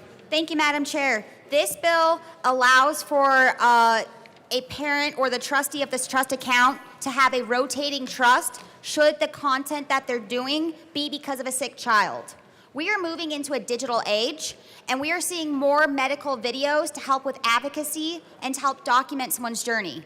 I know from personal experience, I've met some of these children through my own experience, and when they are on a path and they're trying to get treatment, sometimes this is a way to uplift it and give the kids some hope, but it's also a way for those parents to raise money to help pay for those medical expenses, because they're sometimes doing full care work for their child who has a very serious condition, and that child might not make it to 18 to get these funds. This allows for these funds to be used for those medical reasons, because that's what the parent is trying to use this media content for, because they can't have a job while caring for their child. I encourage a yes vote, because this is the flexibility needed when a parent is just trying to do best by their sick child, to get them the treatment, to get them to care, and to get them to the hospital via the transportation as needed. I have Representative Garcia. Thank you, Madam Chair. I have a question for the sponsor of this amendment. If you can explain to me how this can actually be enforceable. Representative Johnson. Thank you, Madam Chair. An excellent question. So this is with still a trust, and so whoever holds the trust is going to be the one that works with the parent or the legal guardian when they come in and say, I need medicine because my child's going through chemo and I have to pay the bills. I need to go to Florida because that's where the treatment is, and I need to pay for that transportation or that hotel. So this is working with whoever holds that trust, usually the bank, and they're coming in saying, I need these funds to rotate out to pay for the medical expenses. Representative Garcia. Thank you. I'm going to ask that we oppose this amendment. I think, forgive me if I'm jumping ahead of the sponsors here, but I think what's concerning to me is we already have a situation where the parents are already benefiting financially from the child. The amendment that was passed earlier transfers 40% of the earnings into the trust fund, leaving the parents with 60% of the earnings. Is it not the parents' responsibility then to care for the medical and health needs of the child? Why then would the parents be relinquishing that responsibility and requiring a child who is being put to work to have to pay for their own health care when that is the responsibility of the parents? I urge a no vote. Representative Johnson. Thank you, Madam Chair, and I definitely hear the concerns. The purpose for this is there are parents that cannot hold a job while taking care of a sick child. We're talking about the children with leukemia, rare diagnosis, hard conditions, and so this is their avenue trying to support that child. And if that child does not make it to 18, should they not still have the best access to care? And this allows then, because the child's not going to benefit if they can't make it to 18 without the medical expenses. Medical is expensive. I would hate to discourage any parent who is trying to find a means to pay for this healthcare aspect to not have the resources they need to get the best treatment, to get the best resources, to get the second, third consultations, to do what's best for their child. And a lot of them are seeking ways that they can raise those funds because healthcare is expensive. We hear this all the time. So this is in benefit of the child to make sure the child can stay healthy or at least maintain the health they have to the best treatments that they desire, deserve, and need access to. I encourage a yes vote. Representative Garcia.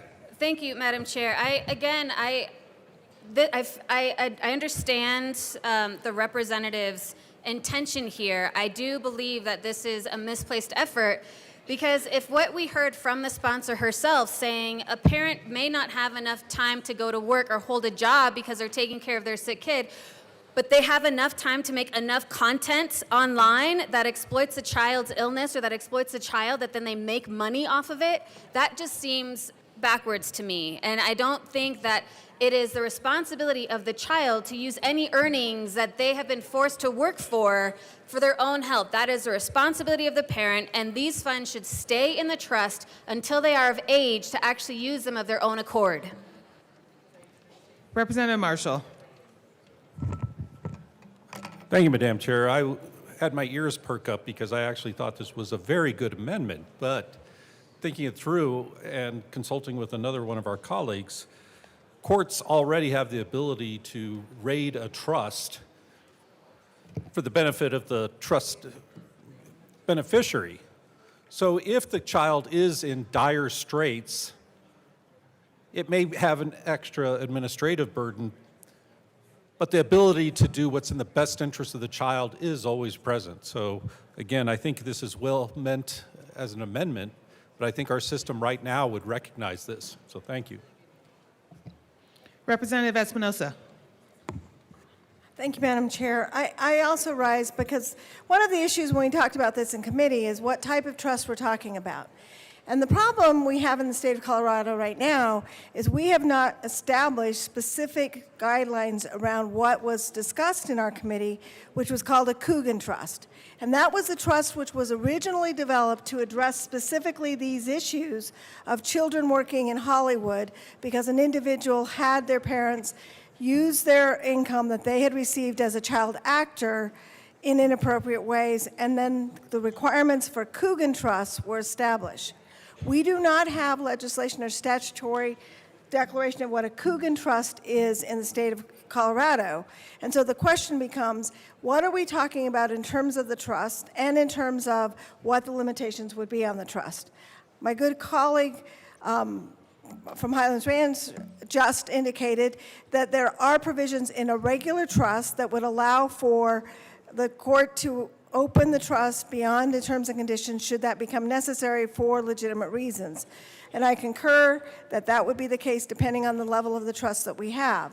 Some trusts, however, if they're established specifically for the children, as under the Coogan doctrines, would not allow, concurrent with my good colleague from Adams County, a court to do so. And so I think this amendment is confusing because we don't have proper definitions of the kind of trust we're requiring to be established in this case.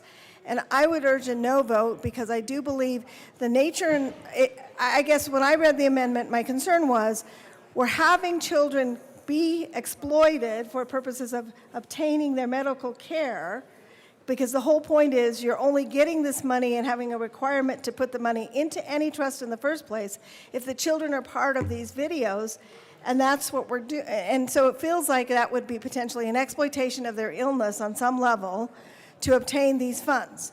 If it is not that, if it is a circumstance where the children are being used as part of raising their own money for medical purposes, then I think that doesn't fall within the terms and conditions of the trust initially.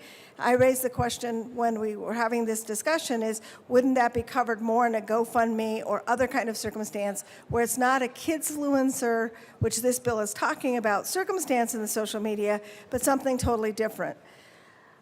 I understand the intent of this amendment. I understand that there's good reason from the perspective of trying to ensure that medical needs do not get unpaid if there's money available, but I also would urge a no vote on this amendment. Representative Johnson. Thank you, Madam Chair. And I just want to ground level a little bit. So this amendment is really for the protection of the child, that the money can only go if you see on the lines medical care of the minor, dental health treatment of the minor, health insurance of the minor, disability service of the minor, rehabilitation of the minor, or other health-related needs, including but not limited to the transportation and lodging related to a medical appointment of the procedure. When we're talking and we're saying, and I understand the child actor and protecting that, but many of these medical videos going, because we have the percentage that if a child is recognized in these videos more than a certain amount of time, that it falls into this category, many of these children are not taking multiple takes.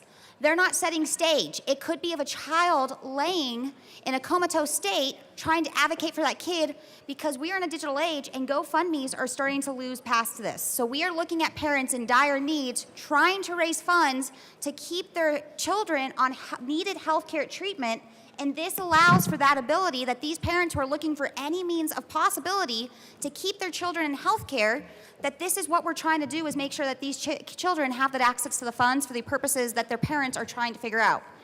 I don't have kids. If I do, though, I would pretty much guarantee you that I would look for any way possible to get funds if my child had a medical issue. Any way to keep them in the treatments they need, to get a second or third consultation, to make sure my child is not missing appointments or treatment doses because I couldn't afford it.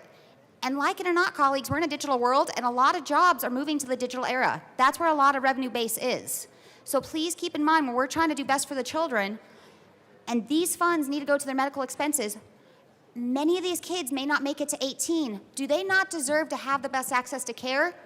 Because I would hate to say, well, I could have saved this kid, but they didn't have access to the funds, and they never turned 18. I urge a yes vote. Representative Lukens. Thank you, Madam Chair. I want to be very respectful to my colleague that is bringing L19. I'm going to respectfully ask for a no vote at this time because I think that there were a lot of very valid points that were brought up by a lot of folks here, and I want to just name that I'm committed to continuing to have this conversation, and I understand what you are trying to do, and I appreciate that. At this time, I will ask for a no vote on L19. Is there any further discussion on the amendment? Seeing none, the question before us is its passage. All those in favor, please say aye. All those opposed, please say no. No. The amendment is lost. To the bill. Representative Johnson. Thank you, Madam Chair. All right, I move L016 to House Bill 1058, and I will ask that it be properly displayed.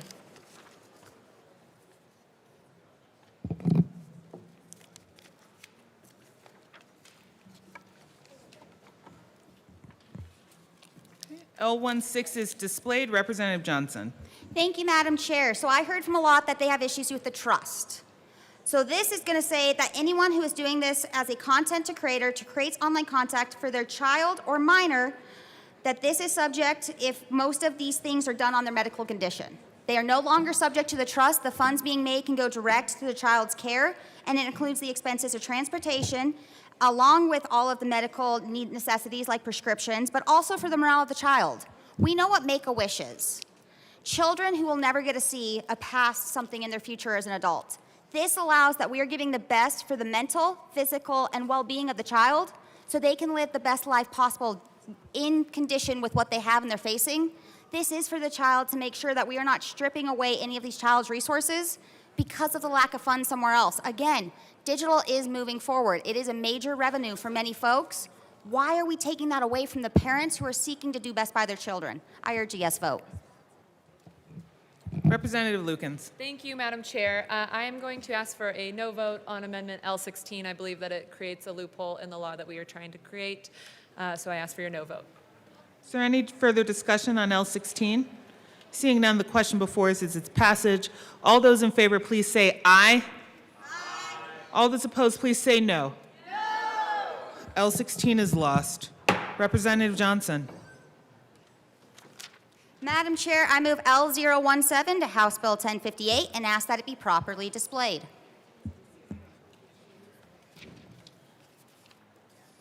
Okay, L17 is displayed. Representative Johnson. Thank you, Madam Chair. And I have been working diligently with the proponents of this bill and the sponsors, and I understand that the morale aspect, mental health, could lead to a loophole. While in this building we always say mental health should be treated just as well as physical health, I understand the loophole. So this amendment addresses just the physical aspects of a child's needs for their medical expenses, transportation and lodging to those expenses. Again, for parents trying to seek any way possible to do the best for their children, why are we making it more burdensome? Why are we setting these funds into a trust that unfortunately some of these children are never going to see? And again, what do they do then? That's a whole other legal loophole. The child never makes it to 18 and we have this trust floating somewhere. What then? Let's let it be used to the best intent of the children when the content is really just targeted to their healthcare and medical conditions, because that's the revenue source of the parent who doesn't have the time to have a job to pay for these medical expenses. They're trying to be crafty to do anything to be a fighter as a parent for their children, and I urge a yes vote. Representative Lukens. Thank you, Madam Chair. Thank you, Madam Chair, and thank you again to my colleague. Again, happy to continue conversations, and I respect that this is very important to you, and this is also very important to me. I respectfully ask for no vote on L17 because I believe that it will also create a loophole in the law. Thank you. Is there any further discussion on Amendment L17? Seeing none, the question before us is its passage. All those in favor, please say aye. All those opposed, please say no. L17 is lost. Representative Mabry. Thank you, Madam Chair. First and foremost, I want to recognize that the bill sponsor's intent in bringing this bill is aligned with my concerns. I talked to our colleague from Eagle about my concerns, and I want to lay them on the record. So this bill recognizes something that should be obvious. When a child's likeness generates real money online, that child is working. And when that work generates income, that child deserves compensation, transparency, and legal protection. But it's also really important to recognize what's actually going on here. The core problem in the digital economy is not exploitation by parents or guardians. The platforms are economically exploiting all content creators, and they benefit from a broken status quo, and we should be suspicious when they champion legislation that purports to protect anyone from economic exploitation happening on their platforms. The aggregation of attention has not translated into broad economic success for those who are drawing attention to these platforms. The many users of social media platforms are like tenants who spend hundreds of hours renovating their landlords' homes. The users en masse hand over human attention, predictive data, and the potential to generate limitless profits for shareholders with only a promise of potentially earning crumbs in return. The information economy looks more like a new form of feudalism than it does like a free and fair market economy. Millions pour hundreds of, and sometimes thousands of hours into building audiences on rented digital property. They renovate someone else's house. They hand over their time, their creativity, and their relationships. And we also hand over our predictive data. And in return, an influencer might receive a tiny, tiny, tiny, tiny fraction of the ad revenue that their content generates. And here, the social media and tech platforms are in support of a bill, acting as if they care about the economic exploitation of children, and that the real villains here are somehow parents or guardians who get some tiny fraction in ad revenue.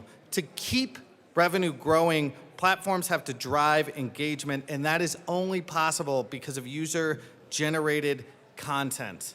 Yes, some influencers make money, some convert attention into wealth, but that is the exception. Influencers do not control the algorithm. They do not own the data that they generate. They harvest attention, that is their job, and burnout, anxiety, and mental health crises are occupational hazards. This bill ensures that if a child's image is monetized, compensation is tracked, a trust account is funded, but again, I do not think it addresses the core problem here, which is the economic exploitation of content generators by the platforms. Is there any further discussion? Representative Luck. Thank you, Madam Chair. I just wanted to put on the record that my understanding, and please, bill sponsor, if I'm wrong, correct me, but my understanding is this whole statutory scheme is built off of a long-standing set of rules related to child actors. So. Okay. Representative Lukens. Thank you, Madam Chair. Thank you to my good colleague. Yes, this is based off of the Coogan Law. It was established in 1939. Representative Lukens. Thank you, Madam Chair. We ask for a yes vote on House Bill 1058. Okay. Is there any further discussion on the bill? Seeing none, the question before us is the passage of House Bill 1058. All those in favor, please say aye. All those opposed, please say no. House Bill 1058 is passed. Mr. Schiebel, please read the title to 1098. House Bill 1098 by Representatives Brooks and Stewart are also Senators Frizzell and Kipp concerning modifications to the Colorado Public Trustee Act related to foreclosure procedures. Representative Brooks. Thank you, Madam Chair. I move House Bill 1098 and the committee report. To the committee report.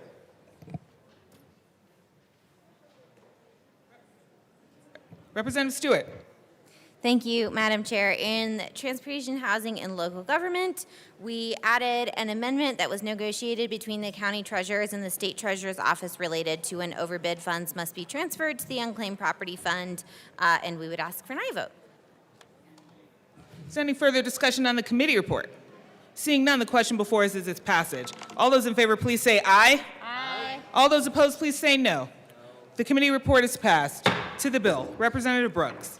Thank you, Madam Chair. I apologize that I'm bringing something that is likely to be as emotional and very difficult on the third of our seconds today. Actually, I don't expect this to really take a whole lot of time. It's actually a very technical update, simply to foreclosure and public trustee laws. This aims to make the process more predictable, cut down on disputes over paperwork issues for lien holders and investors. This creates a more straightforward cure and redemption rules, especially for junior interest recorded assignments, and will aim to reduce last-minute maneuvering and make titles much cleaner. So for a very technical, thorough, deep dive, I turn it over to my co-prime. Okay, Representative Stewart. Thank you, Madam Chair. I really couldn't have said it any better myself, so I would ask for an aye vote. Is there any further discussion on the bill? Seeing none, the question before us is the passage of House Bill 1098. All those in favor, please say aye. Aye. All those opposed, please say no.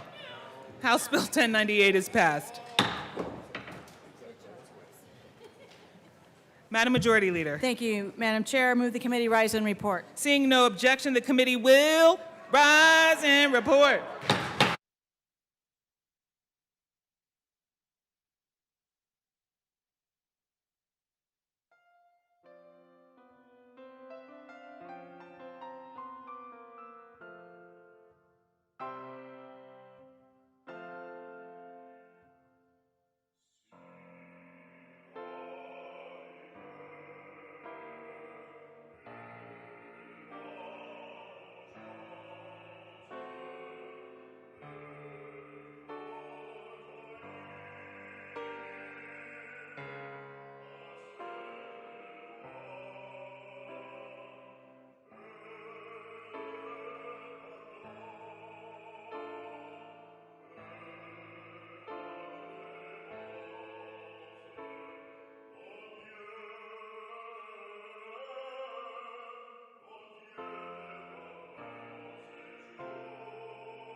The House will come back to order.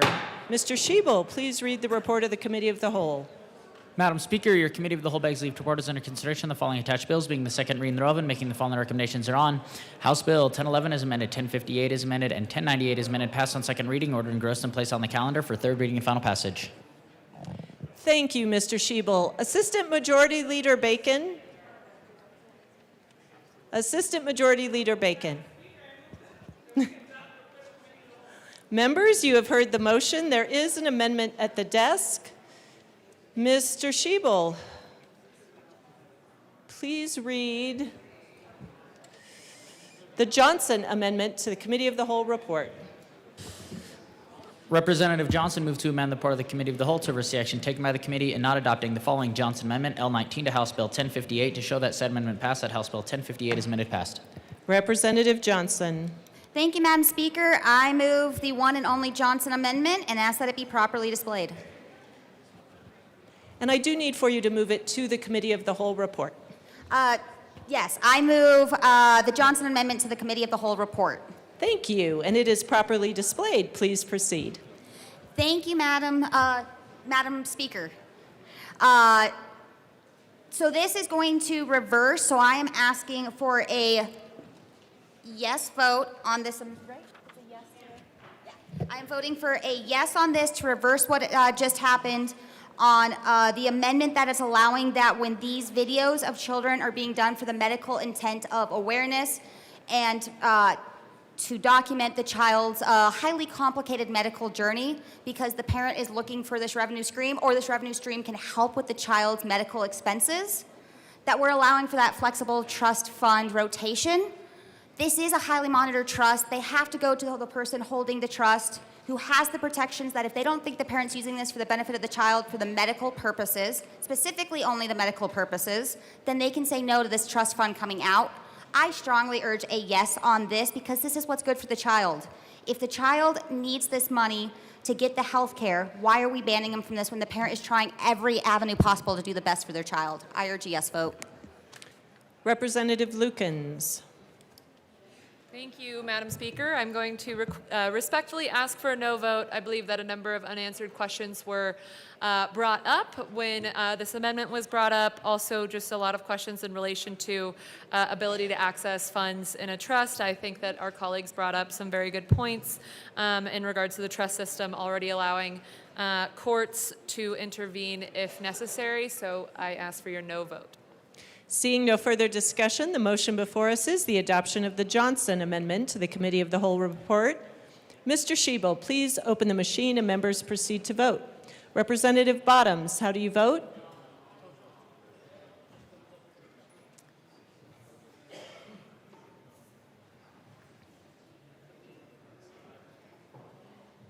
Representative Bottoms, how do you vote? You are on mute. If you can give me a thumbs up or a thumbs down.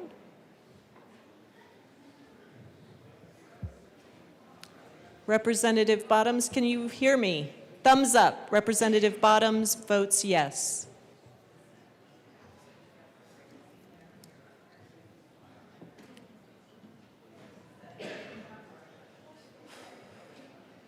Representatives Woodrow and,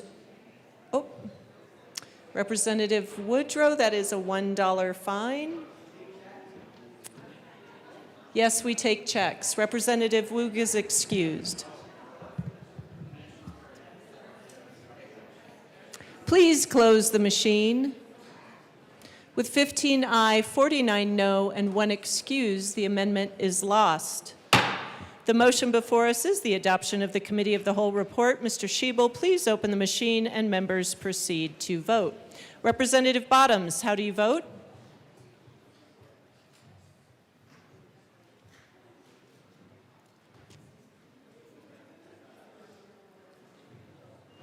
Representative Bottoms, how do you vote? We have lost Representative Bottoms. He is excused.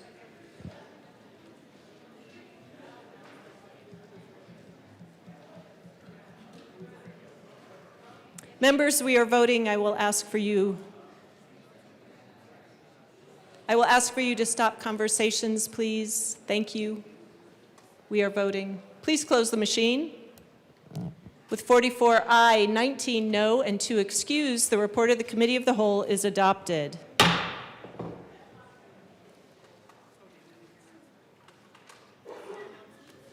Any additional announcements? AML Bacon.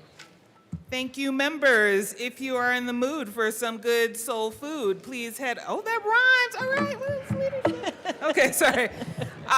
We will be ready in about 10 minutes. So please, we encourage you to go. Please imbibe and celebrate. Thank you so much. Thank you. Any other announcements? Madam Majority Leader, announcement.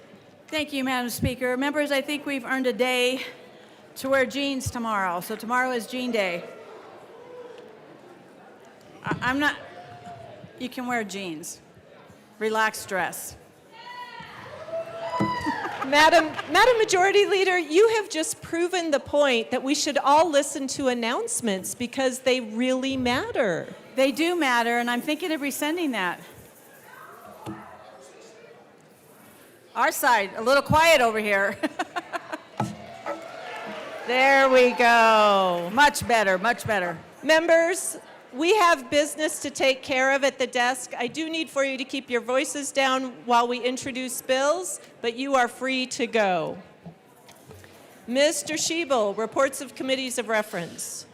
Committee on Education, after consideration on the merits, the committee recommends the following House Bills 1055 as amended and 1078 as amended be referred to the Committee on Appropriations with favorable recommendation. Committee on Energy and Environment, after consideration on the merits, the committee recommends the following House Bill 1112 be amended as followed and also amended be referred to the Committee on Finance with favorable recommendation. Committee on Health and Human Services, after consideration on the merits, the committee recommends the following House Bills 1044 as amended and Senate Bill 32 as amended be referred to the Committee of the Whole. House Bill 1107 be amended as followed and also amended be referred to the Committee on Finance with favorable recommendation. House Bill 1085 be postponed indefinitely. Committee on Judiciary, after consideration on the merits, the committee recommends the following House Bill 1089 as amended, 1134 as amended, and 1189 be referred to the Committee of the Whole with favorable recommendation. Committee on Transportation, Housing, Local Government, after consideration on the merits, the committee recommends the following House Bills 1095 as amended and 1127 be referred to the Committee of the Whole with favorable recommendation, and House Bill 1201 be postponed indefinitely. Printing report. The Chief Clerk reports Printing the report will following. be printed in the journal. Signing of bills, resolutions, and memorials. The Speaker has Signing signed. of bills, resolutions, memorials will be printed in the journal. Message from the Senate. Madam Speaker. Message from the Senate will be printed in the journal. Message from the reviser. We herewith transmit Message from the without reviser will be printed in the journal. Introduction of bills.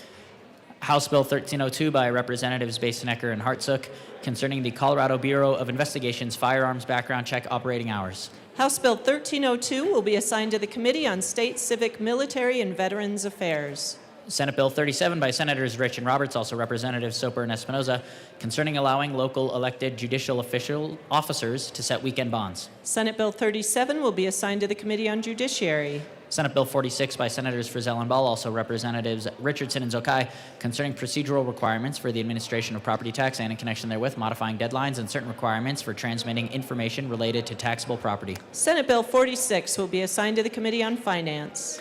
Senate Bill 84 by Senators Weissman and Frizzell, also Representatives Brooks and Milford, concerning the preservation of privileges for certain state entities in connection with information made available to the Office of the State Auditor in the performance of its statutorily prescribed duties related to the state's fraud hotline.